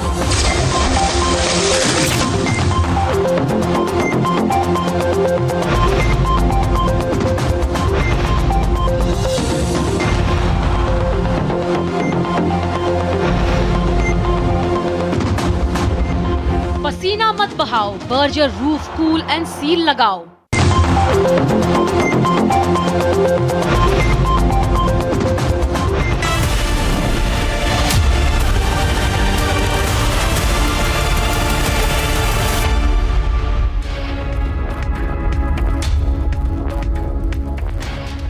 Welcome back, friends. As India preps for its response to Pahalgam terror attack, anything and everything related with India's defense preparedness and response here on Republic TV. Let's begin with the headlines.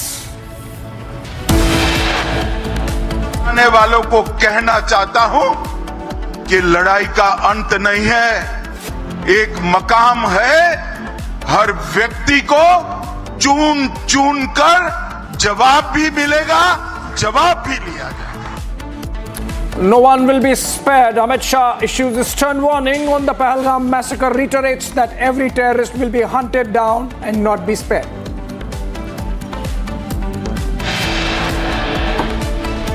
Defence Minister Rajnath Singh speaks to the United States counterpart Pete Hegseth.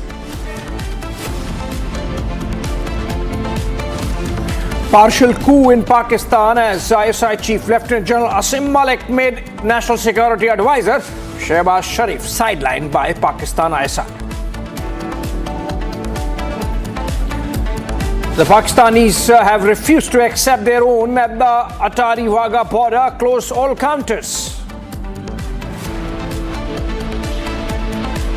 India likely to suspend shipping lines and postal services to Pakistan, announcement likely soon.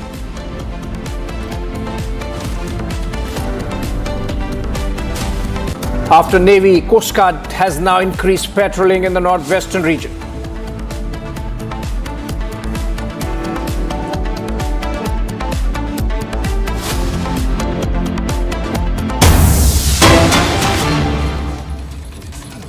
All right, breaking news development coming in. Terror plot has been foiled near India-Pakistan border. The Indian Border Security and Punjab Police have seized grenades, pistols and ammunition in Amritsar's Bharopal area, and officials say the joint operation likely prevented a major terror attack. Acting on credible information and intelligence gathered by the BSF, its intelligence wing, a joint search operation was launched yesterday, and this was near village Bharopal in Amritsar district. This ultimately led to the recovery of following articles: 2 hand grenades, 3 pistols, 6 magazines, 50 live rounds of cartridges. The recovered arms and ammunition have been handed over to the police, even as the investigation continues about its antecedents, from where it came and who all were involved, possibly locally also, given the fact that this has been found from Indian territory. A joint operation there by Punjab Police and the Border Security Force.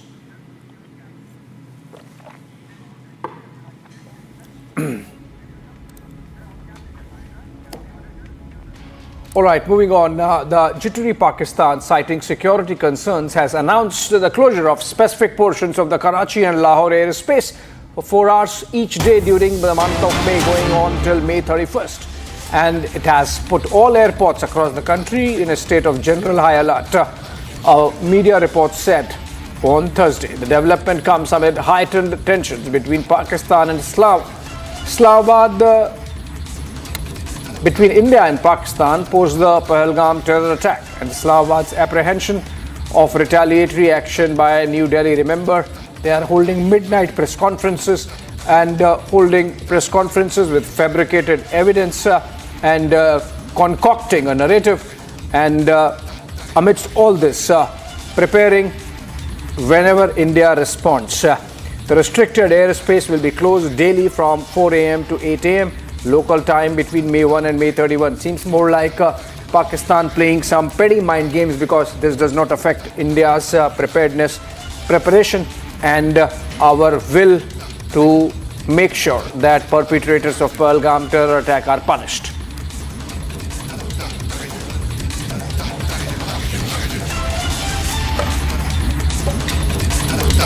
Yep.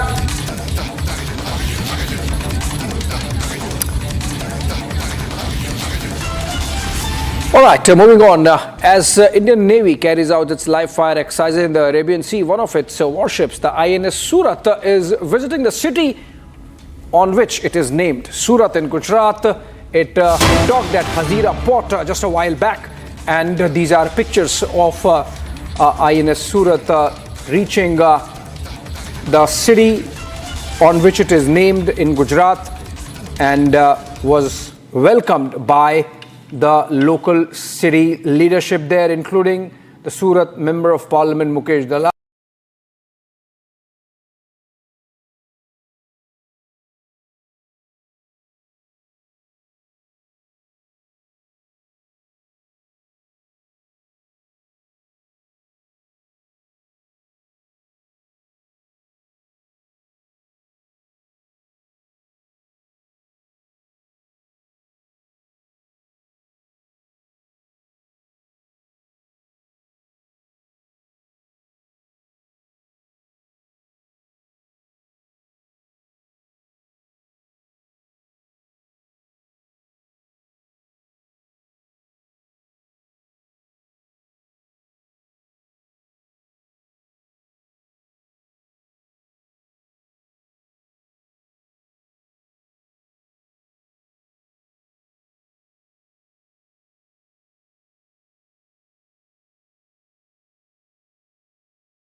and Rajya Sabha MP of Gujarat Govind Dolakia, among others.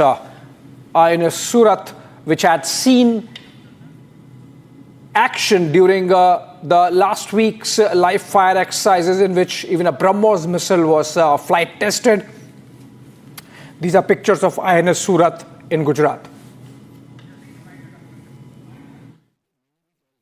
तो मैं captain Sandeep हूं, कमान अधिकारी हूं भारतीय नौसेना पोत सूरत का। और आज इससे बड़े गर्व की बात क्या हो सकती है कि मैं जो नौसेना का जो लेटेस्ट जहाज है और मैं कहूंगा बेस्ट जहाज है, उसको मैं सूरत शहर में लेके आया हूं। तो जैसे आप सूरत में सूरतवासी होते हैं, सूरती कहते हैं, हम भी अपने आप को सूरती कहते हैं इस जहाज में। और हमारे सारे लोग अभी तैयार हैं कि जहाज पे आए।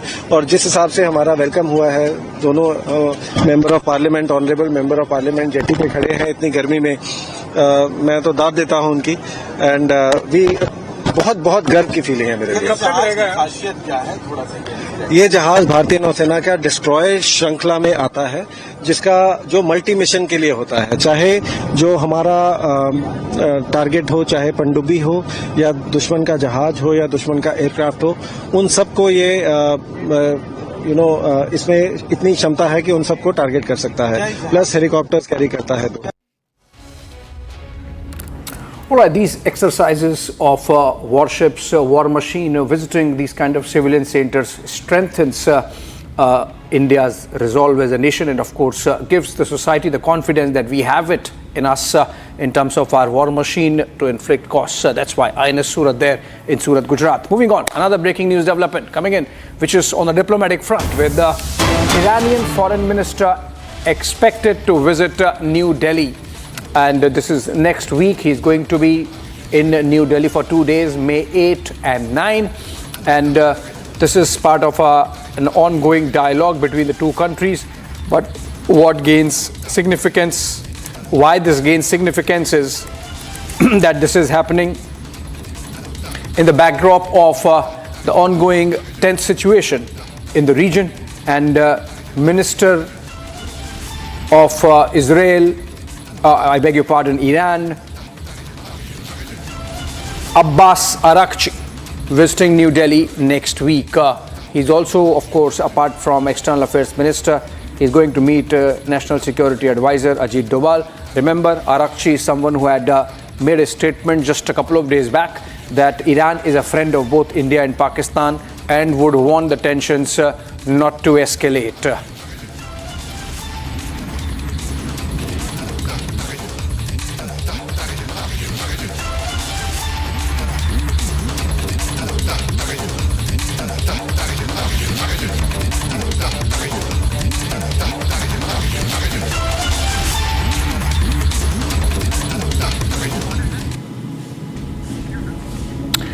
All right, friends, after the terrorist attack in Pahalgam, India is in no mood to let the culprit go unpunished this time. After taking a strict diplomatic action against Pakistan, India is now preparing its military, navy and air force to make sure that the terrorists are eliminated and Pakistan knows that it cannot continue to indulge with terror. Take a look. India and Pakistan are at the brink of a war, and the entire nation wants New Delhi to avenge the Pahalgam terror attack. We have with us Major Samarpal Tur, who will talk to us about the geopolitical situation and the likely scenarios that may emerge out of this equation. Major Tur, thank you very much for joining us on Republic. Thank you. Major Tur, my first question is, with the current tensions brewing, what are the military options in front of India to end terrorism once and for all? The terrorism that is emanating from the Pakistani soil. How can India ensure that the state support that the terrorists are getting, that stops? So what are the military options that India can exercise? Army, Navy, Air Force. We had the Balakot strike. What next? Pranav, see, today is an era of urban warfare. So, and information plays a very big role. So now I think all the militaries in the world are very particular, especially in terms of what data is given out. So I think as far as the options are concerned, yes, there are three options because there are three mediums that is land, air and sea. So all the options are there. And we very well know that, in the end, what makes a difference is probably the effectiveness and the efficiency of a certain military. And I think the number of the size of the military wouldn't matter, because that has been nullified to a large extent by the Russia-Ukraine war. Okay. I mean, despite Ukraine having almost next to nil of fighting manpower left, they are still taking help of modernized drones, or modified drones of DJI, which are mainly the mainstay of their drones, which are manufactured in China, to be very frank. And in the European markets have opened up. There's a lot of black marketing going on regarding DJI drones and being acquired by Ukraine at a mass scale. Correct. And there are a lot of jailbreaks being done in the softwares, modifications, many things. So drones could be one of the means. And drones could be one of the means, but you see, drones can't win wars. Right. Drones can definitely affect a certain timeline, or instill fear, psychosis, or something like that. Okay. But it's definitely not going to stop the enemy advance, or it can't totally halt a military. Right. When it comes to taking military action, what matters is the political will, the resolve to back our armed forces. And we have seen, led by Prime Minister, the government is making sure that that strong resolve is clear and loud. Union Home Minister Amit Shah has issued a very stern warning today, reiterating that resolve. Listen into what he had to say while speaking at an event in New Delhi earlier in the morning. आज उन सभी आतंक की भेंट चढ़ने वाले हमारे नागरिकों को, उनके परिवारजनों को कहना चाहता हूं, एक क्षति सिर्फ आपकी क्षति नहीं है, आपके जितना ही दर्द देश के हर नागरिक के दिल में है, हर नागरिक इतना ही दुख का अभिव्यक्ति करना चाहता है। और मैं आज पूरे देश की जनता को यह बताना चाहता हूं कि 90 के दशक से कश्मीर में जो आतंकवाद चला रहे हैं, उनके खिलाफ हमारे प्रधानमंत्री नरेंद्र मोदी जी का जीरो टॉलरेंस का नीति है। हम मजबूती के साथ अपनी लड़ाई लड़े हैं, और आज वो ये न समझ ले कि हमारे 27 नागरिकों का जान लेकर ये लड़ाई जीते हो। मैं सभी आतंक फैलाने वालों को कहना चाहता हूं कि लड़ाई का अंत नहीं है, एक मकाम है। हर व्यक्ति को चुन चुन कर जवाब भी मिलेगा, जवाब भी लिया जाएगा।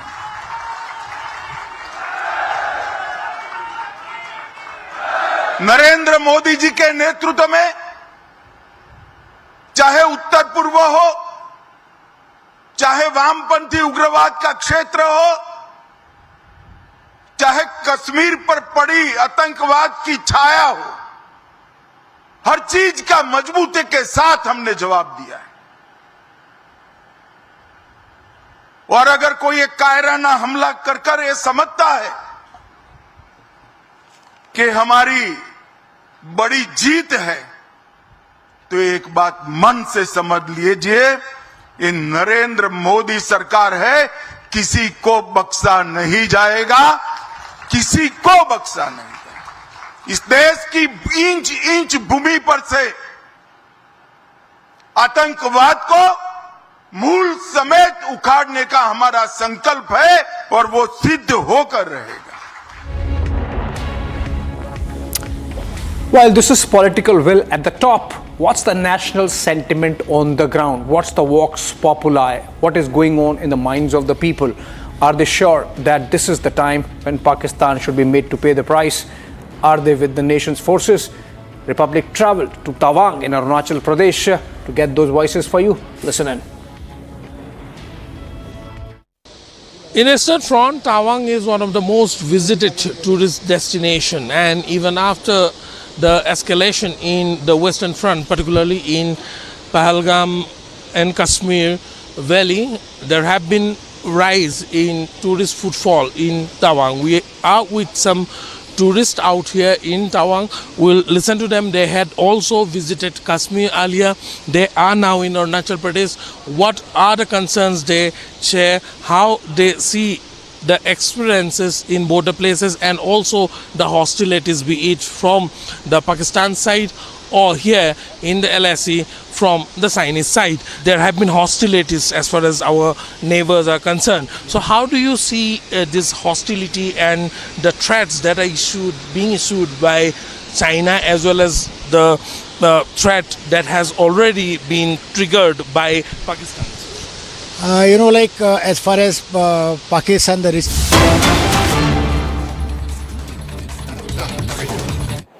वो तो उनके राजभवन में भी वो कर सकते थे।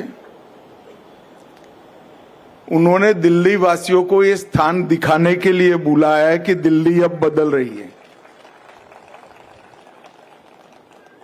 सच अर्थ में मैं सक्सेना जी को बहुत बहुत साधुवाद देना चाहता हूं। मैं यहां बहुत साल पहले श्री श्री रविशंकर जी ने कार्यक्रम करा था, तब आया था। ढेर सारा कूड़े का ढग, दुर्गंध और कीचड़ देखा था।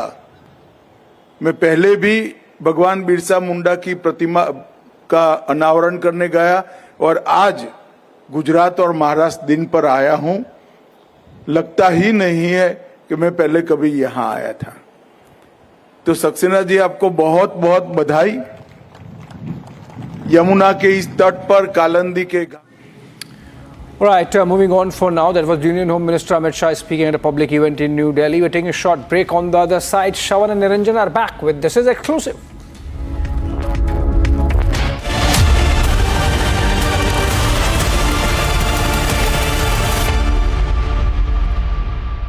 $13,000 placements last year. At Amity, we are committed to nurturing passionate, hardworking and proactive professionals. MDH की हल्दी मिर्ची धनिया करे कमाल, ये रंग दे, ये खुशबू दे, ये तीखा, ये कम पड़े, क्या निराला MDH मसाला। इसको घर पे लगाओगे तो शादी का तो पता नहीं, पर घर पक्का नहीं टूटेगा। रुंगटा नहीं तो घर स्ट्रॉन्ग नहीं। रुंगटा स्टील TMT बार एकदम सॉलिड। पहाड़ों में एक हाइकिंग स्टिक भी बन सकती है। आधे बाउल दही में 4 चम्मच MDH चटनी पुदीना मसाला डाला, स्टर करो, पुदीना चटनी तैयार। MDH चटनी पुदीना मसाला। Mahi sir, how much do you love your fans? Honestly, I love my new fans. पुराने वाले बेकार में शोर करते। सर फैंस हैं, शोर तो करेंगे ही ना। नए वाले नहीं करते। And they listen to what I say. The new generation Orient BLDC fans, super silent performance with voice control. Silly me आए तो और Cricket fans. Sir, the entire country is looking for a response. My question to you would be, Karachi, Islamabad, Lahore, how far, how deep can India actually go this time? India can cross continents. Forget about Karachi, Lahore, Islamabad. But I think it will be a bit premature to speculate on possible targets and the cities where these targets are located. I can only talk in terms of whether they plan to be a long war or a short war. In my personal view, a long war would completely exhaust Pakistan. It would bring the economy completely in a shattered condition, and that is going to take an impossible time to fix. So at the same time, Pakistan will have a logistics chain from China. China would like to keep this thing going, to keep India diverted on the Western Front, while it plays its usual tricks on the Northern Front.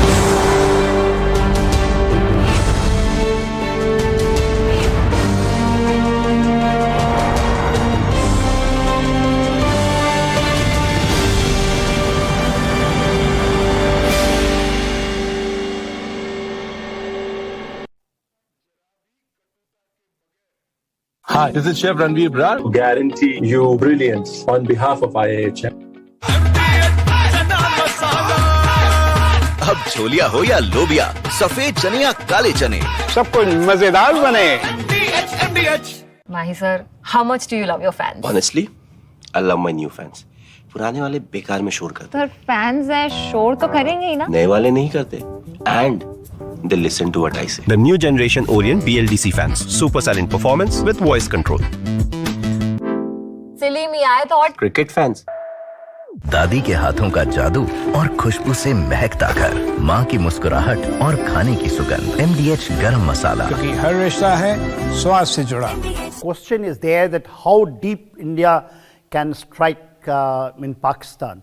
See, the Pakistan problem is that strategic depth, which in military parlance we say that what is the depth Pakistan has got, where the Indian say if we go for a ground actions, we go by air or by sea, where we can up to which area. So their width is very small. They have got from Karachi to Sakardu, when you say, and then Baluchistan, that area which is bordering Iran, and then also they have been complete this Durand line which is going with Afghanistan. The depth is very small. Pakistan always in their planning and their in strategy, they have kept Afghanistan as a strategic depth so that the Indian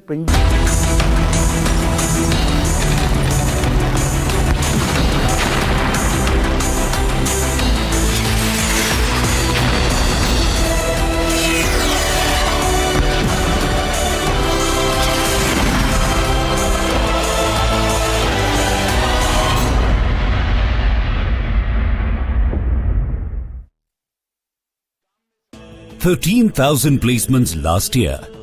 At Amity, we are committed to nurturing passionate, hardworking and proactive professionals. MDH की देगी मीरज, देगी मिर्च का तड़का, अंग अंग फड़का। MDH की देगी मीरज। इसको घर पे लगाओगे तो शादी का तो पता नहीं, पर घर पक्का नहीं टूटेगा। रूंगटा नहीं तो घर स्ट्रॉन्ग नहीं। रूंगटा स्टील TMT बार एकदम सॉलिड। पहाड़ों में एक हाइकिंग स्टिक भी बन सकती है।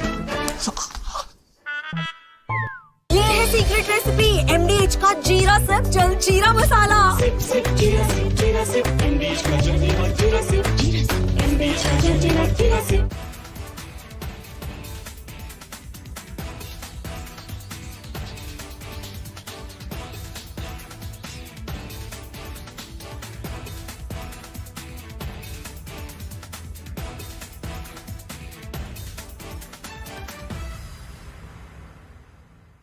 Sir, the entire country is looking for a response.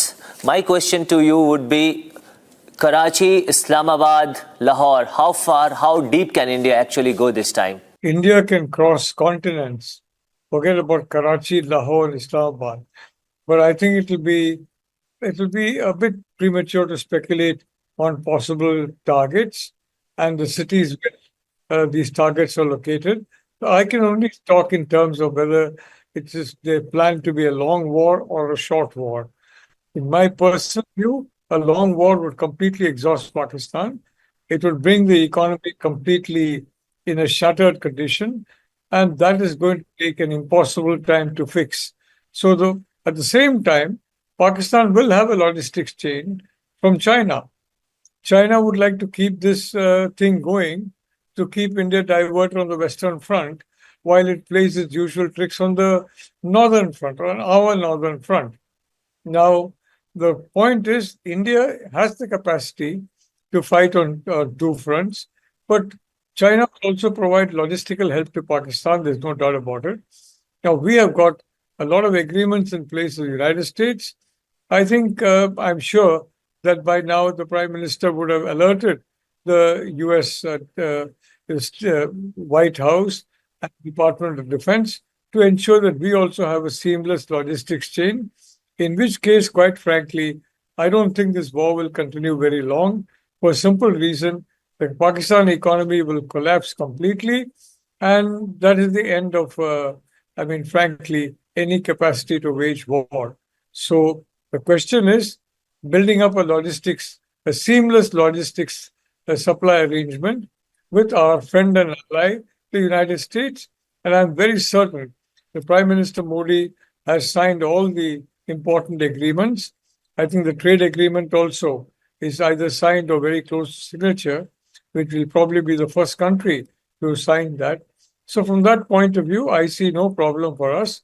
We go on the US premise and they go on China. And between China and the US, there's no question. The US has far deeper pockets and far better quality equipment.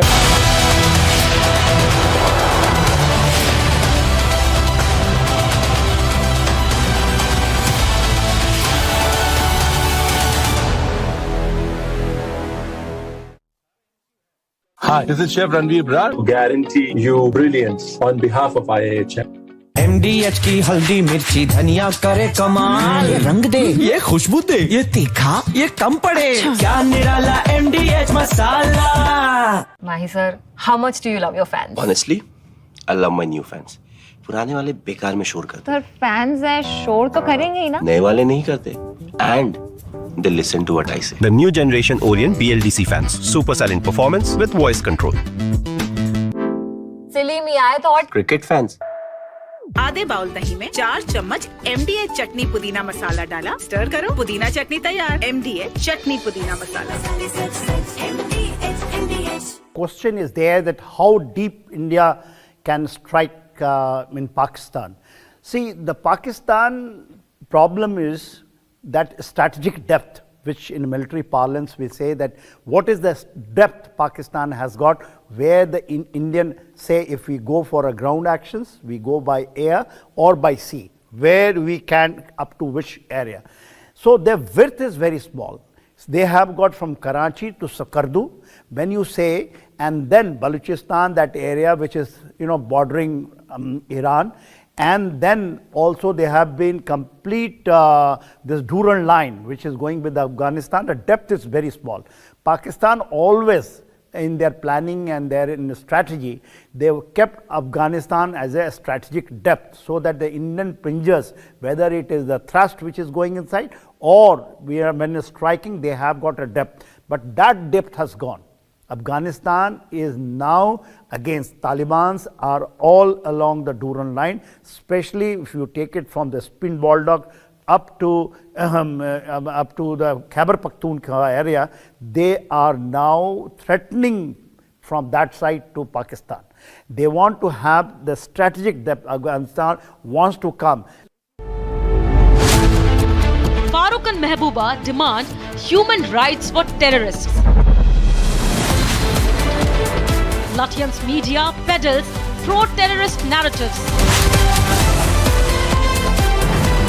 Time for India to call out the anti-nationals, debating tonight at 8 p.m.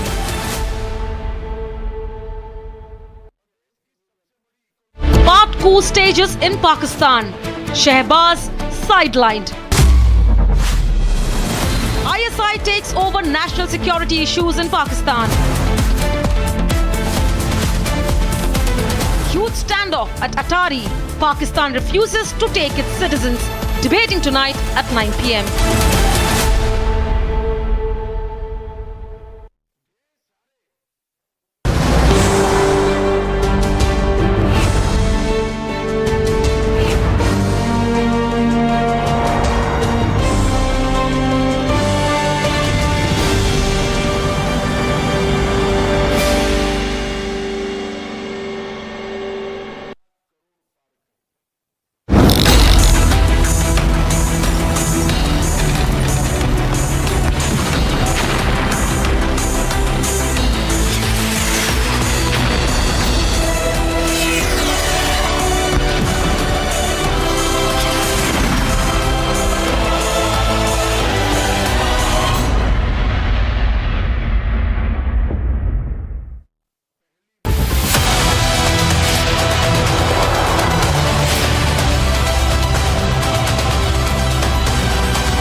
largest news headquarters.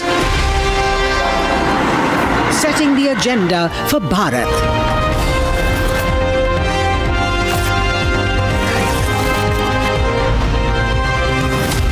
You're watching Republic.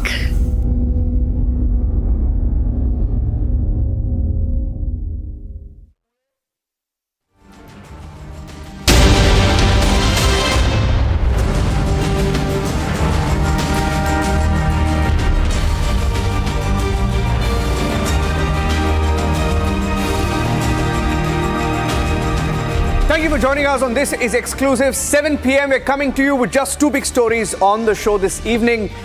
Big news. And first up, here are the headlines. Let's get you started.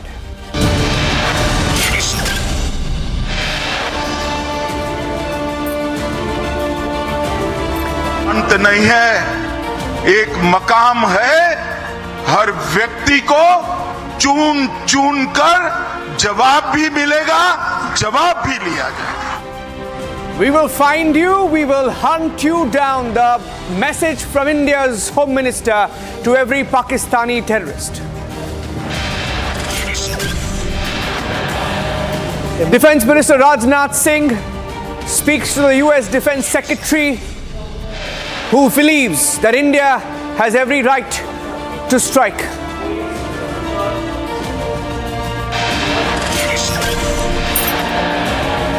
A partial coup in Pakistan as the Pakistan ISI chief takes over as the NSA, the Pakistani Army, ISI, NSA effectively ruling the country. Shahbaz Sharif sidelined.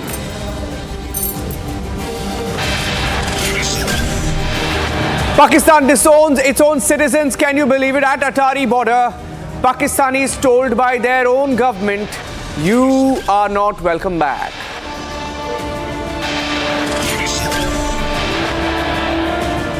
Airspace has been shut to Pakistani airlines. Shipping routes will be blocked next.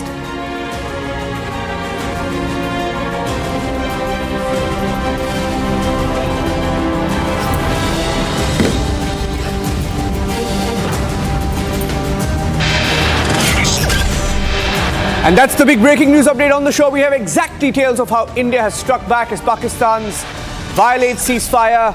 Major damages suffered by Pakistan. Details on the show this evening.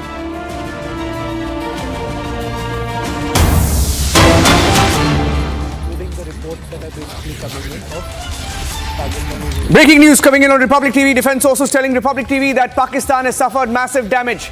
Pakistan has suffered massive damage. We have details of the Indian retaliation. Several Pakistani posts have been damaged in the retaliation in the last few days. This is India retaliating, showing a strong objection to the ceasefire violation along the international border. A rare escalation at the international border. Pakistan opened fire first in the Kashmir sector and then in Jammu. We're getting in breaking news now of Pakistan Rangers deserting posts as well. Deserting their posts. They've deserted their posts. Areas affected Neelam and Lipa Valley. Neelam and Lipa Valley, where most of the Indian retaliation has been focused on this evening. Pakistan has in the last few days used small arms in the ceasefire violation. Heavy mortar shelling from the Indian side. Now this is along the international border. Retaliatory fire to the ceasefire that has been violated, by the way, in both Kashmir along the line of control and the international border.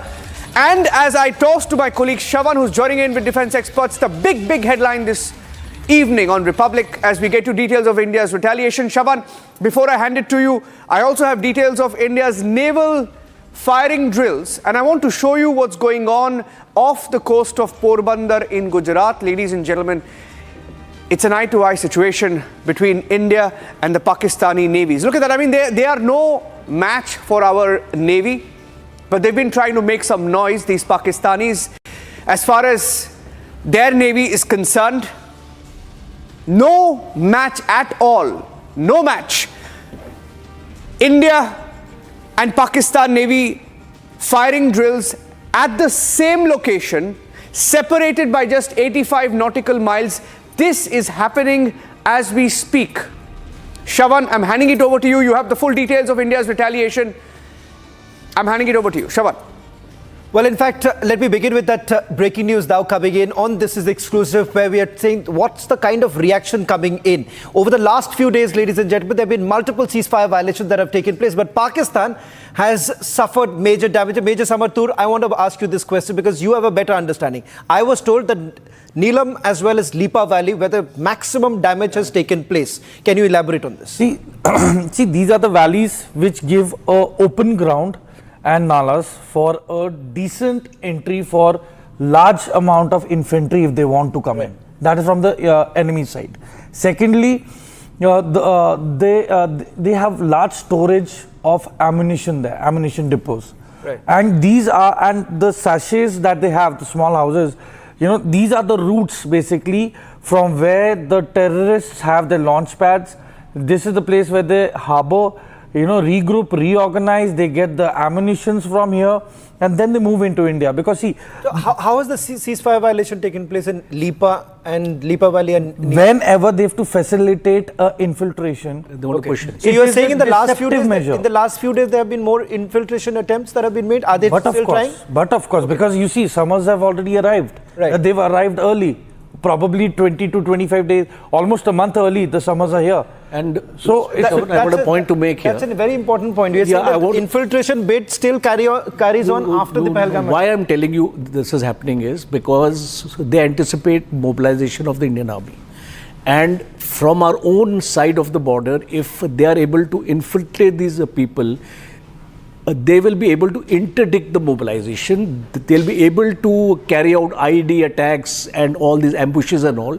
So that is a concern, because whenever our army is moving in our own area, we are subject to this kind of interference by the terrorist groups. So that is why this infiltration, what Major Samar is saying, it becomes all the more relevant because they don't have that matching strength to combat the Indian Army. General Kochhar, yesterday we broke a story and Colonel Shailendra was there in the war room and along with Major Tur when we showed that visual, Shawan. Yeah. Major Kochhar, we had a visual of my colleague Gursimran reporting live, that was along the international border. Yes. There was a visual of a Pakistani post that was left vacant, it was deserted. After we broadcast that story, there was no fighting. He was happily reporting. He could see the Pakistani post, right from a few hundred meters. There was nobody there, no flag, deserted. It went so viral even in Pakistan that 3 or 4 hours later, someone brought a Pakistan flag and kept the flag there, and they still ran away. There was nobody at that post. But now, according to what Shawan is telling us, Colonel Shailendra Singh, most of these rangers are deserting their posts, especially in these areas, Neelam and Lipa Valley. Let me tell you, when you are saying that particular flag has been put, it was by the villagers. It is exactly. It is out of sheer shame. Why are they running away? Huh? Why are they running away? They are very intelligent people. I'll admire them. You know why? अगर आज जिंदा रहोगे तभी तो कल लड़ पाओगे. जिंदा नहीं रहोगे तो क्या करोगे? They know it that the first target from my side, which is visible to my naked eye, you think I'm going to allow him to sit there? Right. And coming to the point of that ceasefire violation, okay, bhai, you can do it in any of the valley where things are not clear. Why are you doing it on international border? This is all combined effect of bauchlahat. They are, desperate. They are into a mental paralysis. I have another big breaking news update, sir. All you gentlemen, just another bit of breaking news update, and I wanted to bring you this update, very significant. Something's happening in POK as well as we talk about the international border, because I have a breaking news update now coming in. And this is even the sections of Pakistani media saying that 26,000 students have been moved out of seminaries in Pakistan. Something's happening in POK, ladies and gentlemen. Seminaries, all seminaries in POK shut down for 10 days by Pakistan. Pakistan has asked all seminaries to simply shut shop for the next 10 days. There will be no seminaries open in POK. You will remember that in 2019, after the Balakot strike, Pakistan tried to create this noise that a seminary was targeted. It was not a seminary, it was a terror training camp where Jaish-e-Mohammed terrorists were being trained. They were hit. Pakistan knows something is coming, and that is why, Major Kochhar, they're asking 26,000, we have been told that 26,000 students have been moved out. They call them students, we don't know who they are. You see, these seminaries, according to intelligence reports also, many a times they have been used as launching pads, training camps also, especially in the underground part of the seminary. So what is going to happen is they are fearing that the Indian army is going to launch missile strikes, and the likely targets are going to be the seminaries. So for the protection of their own students, they are moving them out from the seminaries, because if they don't do that, it will cause huge amount of casualties. So, you know, it's one of the logical reasons I could think of, because otherwise there is no reason for them to move out these students and the children from the seminaries, because in 2019, if you remember, when the Balakot strikes also took place, a few of the seminaries were also targeted. Yes, correct. In fact, they have. Sir, you are saying na कि students. Why will इसको बोलते हैं चोर की दाढ़ी में तिनका? Why will we strike a student? Because they know this is not that student which we treat as student. Colonel and Major Saab, you will be able to explain this better, because this is a full-fledged strategy. You have in Mirpur itself what is considered to be hospitals that have been built. Technically, they are not hospitals. Major Saab, you will be able to bear this out, because the moment you basically keep that as a hospital operating out of it, it becomes very difficult. And that is how they have basically changed tack. Shravan, now let me tell you that, you know, since the last 8 months in POK or POJK, as you say it, you know, there have been a lot of protests. There have been a lot of plundering of resources. There have been in a day only 2 hours of light. Right. So there's been a lot of agitation that has been happening. There's been, you know, stone pelting at rangers. They've been, you know, actually waded away from the cities. They said Kargil ka darwaza khol dena chahiye. Exactly. So, you know, there were people marching up. Of public. So that is how I see it is that they are stopping these students from coming to these public places, because there will be an uprising. I give you in writing that the moment there is an uprising. Yes, there is an uprising. It was all protests were already on. This is the right moment when they can go against their own military. Quick point, Colonel Sharendra, in the last 8 months that I've been closely following, I've seen that there have been multiple protests, taxes that have been imposed by them, and there is a uprising that is going on in Pakistan. I remember people coming out saying, Kargil ka darwaza khol do. Oh, yes. And why are you going 8 months? January, what has happened? It was our Republic Day and Indian flag was being flown that side. Right. Last 15th August, last year, why the Indian flag was hosted and not the Pakistan flag hosted on 14th? Right. Why the bijli which is coming there, which is being made there, goes to Punjab at the rate of some 5 rupees 70 paisa, and when it comes back for those 2 hours, it is charged at the rate of 13 rupees 75 paisa. Why will there not be a price? उनका अपना resources को Yeah, Colonel Sharendra, sorry to interrupt you, but let Colonel Saab complete his point, because I'm going to walk up to the wall, Shravan, because I have a picture and I'll show you the picture and you can speak over that picture. Because if, okay, Colonel, you complete that point, I'm going to show the picture next. I'm only trying to say that you are forcing that particular population to a level where now they are realizing हमारे resource हम ही को महंगे और पंजाब को सस्ते. No access to their own resources. Just imagine, what is the development? To go to a decent hospital, it takes 4 hours to reach Islamabad. Right. 4 hours, 4 to 5 hours by road. And there's no fuel. There's no fuel. There are very less petrol pumps along the way. Specialty hospitals are not there in not in POK. They're not. So if you have to go for a specialized treatment, then you have to go to the bigger cities. I don't know whether there's much time on, but can I ask something very outlandish? Because many would say that perhaps this is the most opportune time for the special forces to cross over to Pakistan-occupied Kashmir. Look at the kind of statements that each of them have made. Do you think it's a possibility? No, you tell me one thing. Special force का मतलब क्या होता है? They are special. Let the speciality be decided by them. But who the hell is Pakistan to say or expect कि special forces आ रहा है? If they are expecting that yes आ रहा है, special forces भी आ रहा है. Shravan, there is a breaking news update coming in. Shravan, we've accessed a circular. The circular is from Pakistan Information and Broadcasting Ministry, given to all radio stations, asking them to stop playing Indian songs. Oh. Indian songs is all they had. Indian songs will now go silent and Thank you, Pakistan. They're very popular. We're saying Pakistan, thank you very much. But I have to show you this wall. in Balakot. This is what Pakistan is fearing, and this is why they've shut down the seminaries. The picture of, it's not a seminary, it was a terror camp in 2019. This is the Balakot strike that they're fearing. Two pictures that spook Pakistan till today. This is the building that was hit before the hit itself, before we struck in Balakot in 2019. And this is the impact after the strike. Clearly the strike, the spice missiles that India struck Jaish terror camps with, the impact was here. There are 3 impact points that are seen in this particular video on the top of the building and the entire area outside this so-called, they called it a seminary, but it was a terror camp. Pakistan is so strange, such a cowardly country. First, they admitted casualties. They admitted casualties, moved out bodies, called them students, and then said nothing happened. You will remember that. You will remember that Colonel Shailendra and Major General Kochar, they first admitted to the strikes. They said children were killed. They admitted casualties and they said no, nobody died. There was nobody there.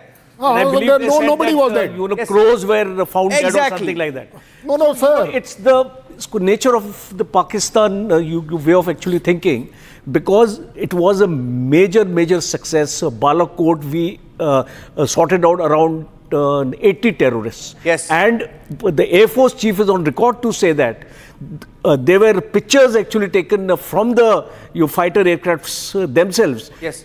Today, we don't have to even go in Pakistan because we have the Scalp missile of the Rafale, which has a range of 300 kilometers. We can still target all these seminaries we are talking about without crossing the line of control. मेरे को एक बात बताओ. Just tell me very frankly. Nothing happened there as per Pakistan. Okay, as per Pakistan. Why the media was not allowed for 1 month? Why you took the international media after 3 months? They shut off the entire area. We were reporting. They closed that area. Above all, there were ambulances there. There are ambulances in that picture. You see, technology has got this best advantage. You can keep it as a record. Yes. Why those more than 200 mobiles operating that area suddenly vanished? Yes. I'm not going by anything else. These are the proofs. And their own. Of ambulances. Their own. Yes, ambulances. In fact, why there was a lineup? In that picture, there's also an ambulance. There is a picture where you can see an ambulance as well in one of those pictures. There were ambulances, and it was captured even by the international media, if I'm not wrong. Associated Press and Reuters had reported there was increased movement of ambulances there. Major Tur, last word. What I'm saying is, electronic signatures, heat signatures, the pattern of movements, the vehicle patterns on the roads, it's all being monitored. I mean, come on, we have ISRO with us. Right. We have one of the best of the satellites that are there. We have international agencies like Pakistan has got American blood on their hands. I am 101% sure that we are going to get assistance from the Americans by all means, anywhere and everywhere, at beck and call. So I'm sure that we are going to get the allied forces support. We'll get. Yes. We got Becca, yes. COMCOSA, Limua. All these are agreements, strategic agreements with the United States with regard to intelligence, with regard to communication, with regard to logistics, and you can name the thing. So, we should be expecting this thing again to happen. And sir, the trump card is with India. We are giving everybody an opportunity, whether you are standing with the terrorism or without the terrorism. If India is fighting terrorism and it will go down to any length, breadth and depth of Pakistan, where are you going to has there been a change in the sense after the Balakot? The tactics that were employed and the launch pads that I would see, as far as the tactics is concerned, they probably shifted into smaller places in the forest. And within the civilian areas. Yes, but you see, there's nothing, you can't hide in today's modern warfare. How will you escape the thermal signatures?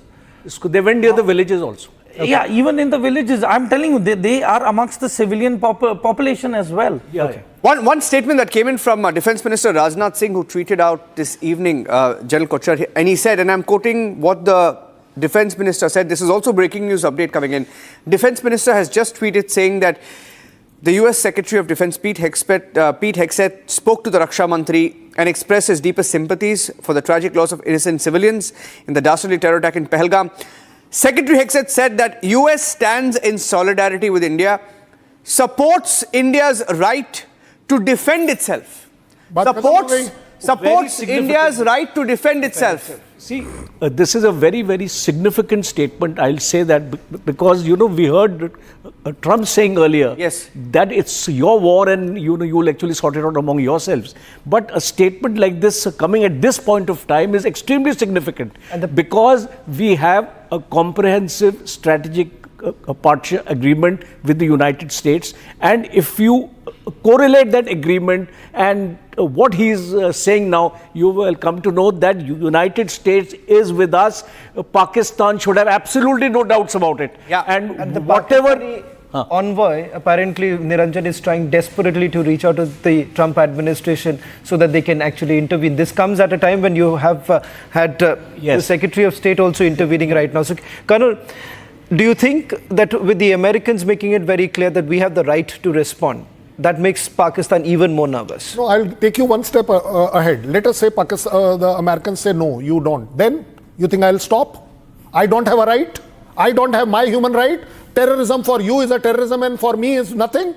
I will keep sacrificing people like this? We will keep giving evidences like this? We will keep doing a joint interrogation and investigation like this? No, sir. Today India has crossed that limit. Okay. India is not in any doubt. Be rest assured, if or but, there is nothing called as. It is all clear cut. We are going. It is only choice given to you now, whether you want to stand with us in fight against terrorism. My word is very clear. Fight against terrorism. I don't think today India can be held back by any one country on the say of it. We are going to be there. Which way? Well, let Pakistan imagine. Niranjan, if we don't have a breaking news, I'll just quickly take this one word from Major Tur. What's happening with the Israelis? Is there something that's brewing? I wouldn't say much in anything on that. See, they've got enough on their hands. And probably... I find it very significant because just look at the timing of the calls that came in from the Israelis and also the Hamas-style attack that has actually taken place. This operation that was carried out in... sharing, yes. To a large extent, yes. Because Hamas was invited in the first week of January. Yes. So, yes. But I don't think that we have much support from Israel at the moment because they have enough on their hands. Just look at the devastation. They lost 1,200 of the innocent, unarmed civilians. But Major Tur, children. This material flow will take place because we already have agreements in place with Israel. Yes, as you said. We have already orders on them. Yes, so whatever we want now, it will be fast-tracked. So the reason why I asked you, is because the Israelis would be equally concerned. The Hamas joining hands, it's what I call it a jihadi alliance that has taken place. It has. United by terror. It has. It has been overlooked. Nobody took it in seriously. That's the point. So this is what is happening. I'm getting a very, very nice video, and I want to end with that video only because I'm running out of time. I have to end the show, but I have a video, and I want all of you to watch this video. This is the video of INS Surat docking and getting a fantastic welcome.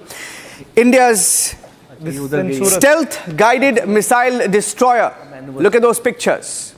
Stealth-guided missile destroyer. Indian Navy's destroyer, named after the Diamond City, has docked at Hazira.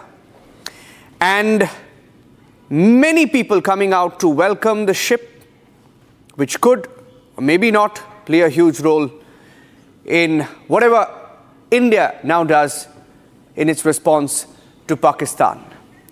That's the picture of INS Surat, one of the first videos that we've received from the Arabian Sea of INS Surat being welcomed there. All right, that's it on this edition of This Is Exclusive. I'm leaving all of you viewers with a promise that at 9 p.m, Arnab is coming with one big India-Pakistan debate. The two defining pictures of today. You remember that picture from during the Kargil war when Pakistan left the bodies of its soldiers behind, and it was the Indian army that had to give them an honorable send-off. Pakistan is now deserting its own citizens once again at the Atari border. That debate is coming up at 9. It starts at 8 o'clock. Thank you, gentlemen, for joining us on the show this evening. Thank you. You have the news.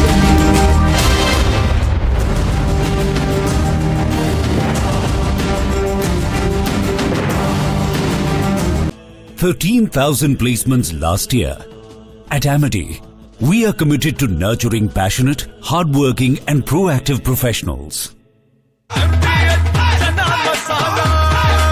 अब छोलिया हो या लोबिया, सफेद चने या काले चने, सब कुछ मजेदार बने। इसको घर पे लगाओगे तो शादी का तो पता नहीं, पर घर पक्का नहीं टूटेगा। रुंगटा नहीं तो घर स्ट्रॉन्ग नहीं। रुंगटा स्टील TMT बार एकदम सॉलिड। पहाड़ों में एक हाइकिंग शिप भी बन सकती है। दादी के हाथों का जादू और खुशबू से महकता घर, माँ की मुस्कुराहट और खाने की सुगंध। MDH गरम मसाला, क्योंकि हर रिश्ता है स्वाद से जुड़ा।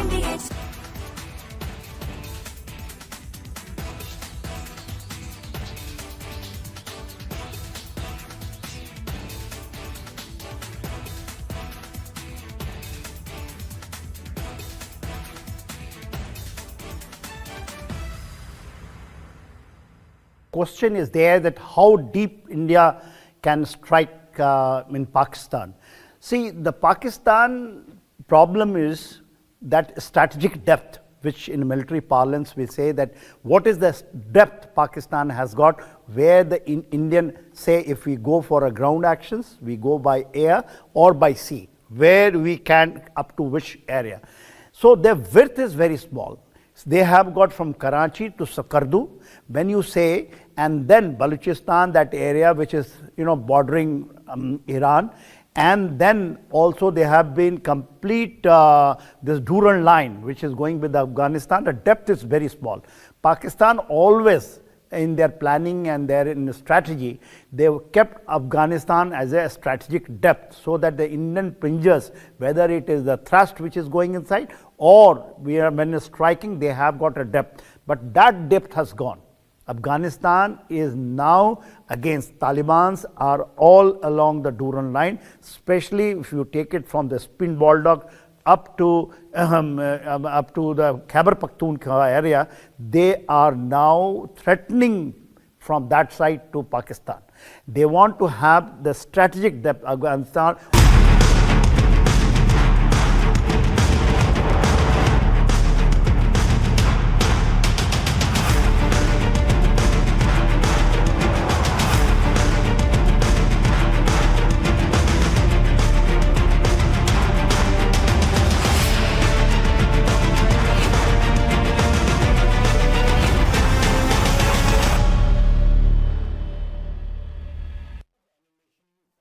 Mahi sir, how much do you love your fans? Honestly, I love my new fans.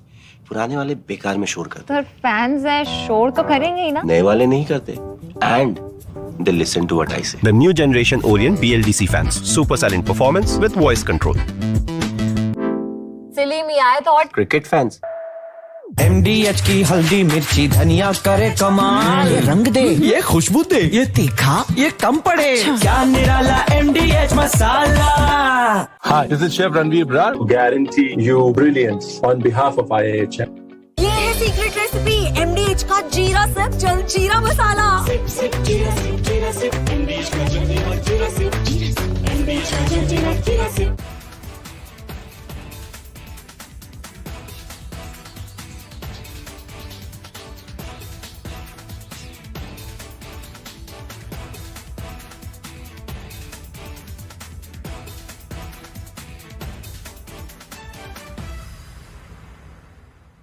Question is there that how deep India can strike in Pakistan.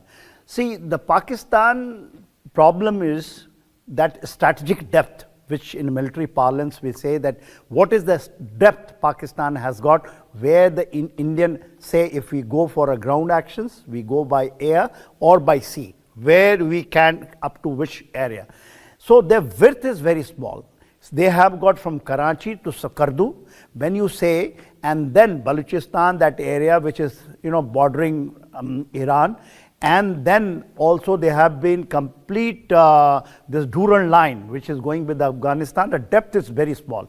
Pakistan always in their planning and their in strategy, they have kept Afghanistan as a strategic depth, so that the Indian pinjers, whether it is the thrust which is going inside or when striking, they have got a depth. But that depth has gone. Afghanistan is now against Taliban's are all along the Durand line, especially if you take it from the Spin Baldock up to the Khyber Pakhtunkhwa area. They are now threatening.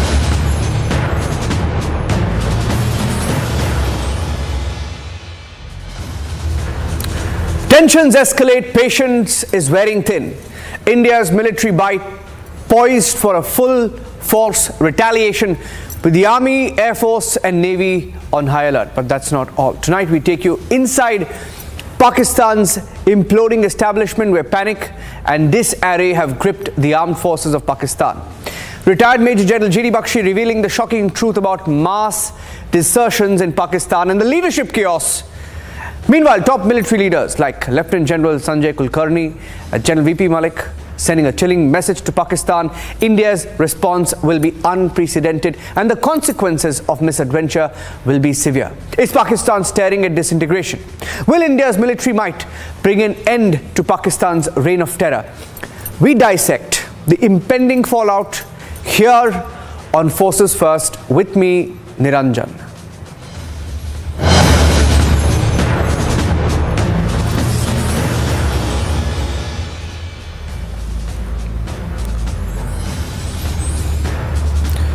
As tensions escalate at the border, Pakistan is clearly on the back foot. India is standing poised to retaliate with full force. There has been unprecedented retaliation along the international border already, with the Army and Air Force on high alert and the Navy maintaining an offensive posture in the Arabian Sea. Pakistan is scrambling. Reports suggesting that their Rangers are deserting posts along the international border. Here's retired Captain Devnath asserting that India is prepared to target enemy convoys and disrupt their battlefield logistics as the armed forces coordinate for a potential dual front assault. Discreet over the last few days, particularly in the action mode that they are getting into. Many would really want to understand from you, is there a possibility that the Navy and the Army basically coordinate in terms of a dual attack? A dual attack, is that a possibility? Oh yes, definitely. Whenever there is a war, commanders at strategic level, say at Army Chief, Naval Chief, Air Force Chief, will definitely like that Pakistan's resources are stretched. So probably an exercise and subsequently will culminate like that only, wherein Navy overwhelms their Karachi and Gwadar port, blockades them so that no so commercial ship... tri-services? Oh yeah. And Army we are always like this. Army will engage them across LoC in J&K, and Indian Air Force will ensure that skies over Pakistan airspace are dominated by us, so that they do not have for the first time, freedom of mobility. Not the first time. Air Force will ensure that their resources do not move within Pakistan. If they try and move any resources through land, through civilian hired truck or through railways within Pakistan, and if it comes to our notice, Air Force notice, will blow their supply ships, will blow their railway racks. Most importantly, will blow up their convoys which are taking logistics supplies to the battlefield. Next, my colleague Pranav sat down with Lieutenant General Sanjay Kulkarni in an explosive podcast interview where he reveals what will shake the very foundations of our understanding of Pakistan's future. According to General Kulkarni, the writing is on the wall. Pakistan's disintegration is not just a possibility, but an inevitability. Listen.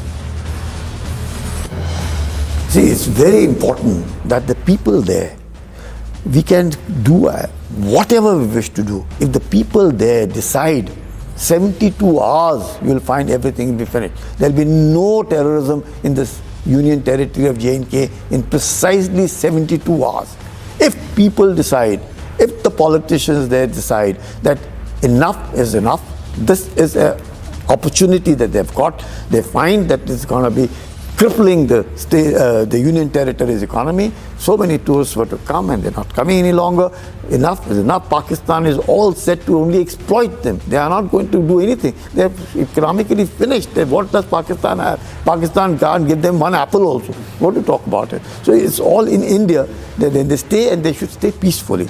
Because if the Union territory of J&K and the Muslims there in J&K decide that no more, some For the first time, I see a lot of processions and demonstrations in favor of the poor people who have been shot, innocent people who have been shot, and all of them have come out, shops down, not because the terrorists called for the shops to be down, because the common man wanted it, that enough is enough, because it's going to cripple them. Their economy is going down. They have got used to good living now. There's 2 crores of tourists coming in, good roads, good development, good medical colleges coming up, good engineering colleges coming up, management colleges coming up. So much of opportunity has been given to them to go out. It's better. They must use it and openly come out, because I think there can be nothing better, because they are bringing in a bad name and to the Indian Muslims. Another conversation with my colleague Pranav, where General VP Malik, former army chief, pulls no punches, asserting that India's retaliation to any future provocation will far exceed the precision strikes of Balakot and Uri. The message to our adversaries was clear: cross the line, face the full fury of India's armed forces. Here's General VP Malik and his warning in his own words.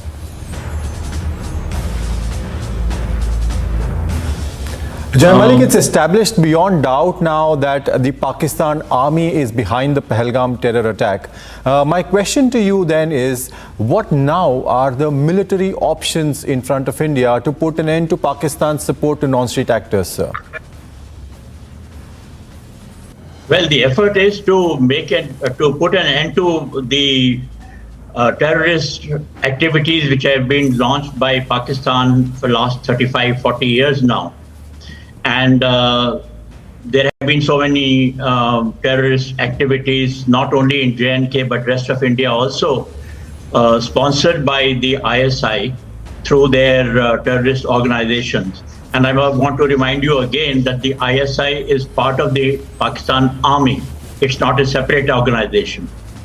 And therefore, the finger goes straight to the Pakistan Army for all the activities that have been the cross-border activities that have taken place now and in the past also.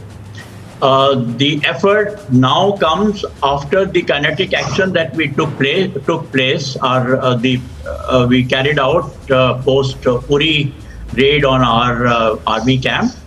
What happened was the strike across strategic strike that we called on the other side. And also post Pulwama, we carried out the air raids on Balakot terrorist camp. Now, since those activities have not been adequate and the Pakistan continues to launch its terrorist activities as part of their strategies, we probably have to do a lot more. And that is why the cabinet decision has taken all the inclusive actions against Pakistan, which means diplomatic, economic, and also the military. Let's see when that happens and how it starts. But we have to be prepared for launching them, and we have to be prepared for some kind of retaliation also from the other side also. Wonderful. General Malik, thank you very much for joining us. It is on shoulders of generals like you that our hopes are pinned, sir. Thank you very much, and we'll keep coming back to you as the equation further unfolds. Thank you. A small correction.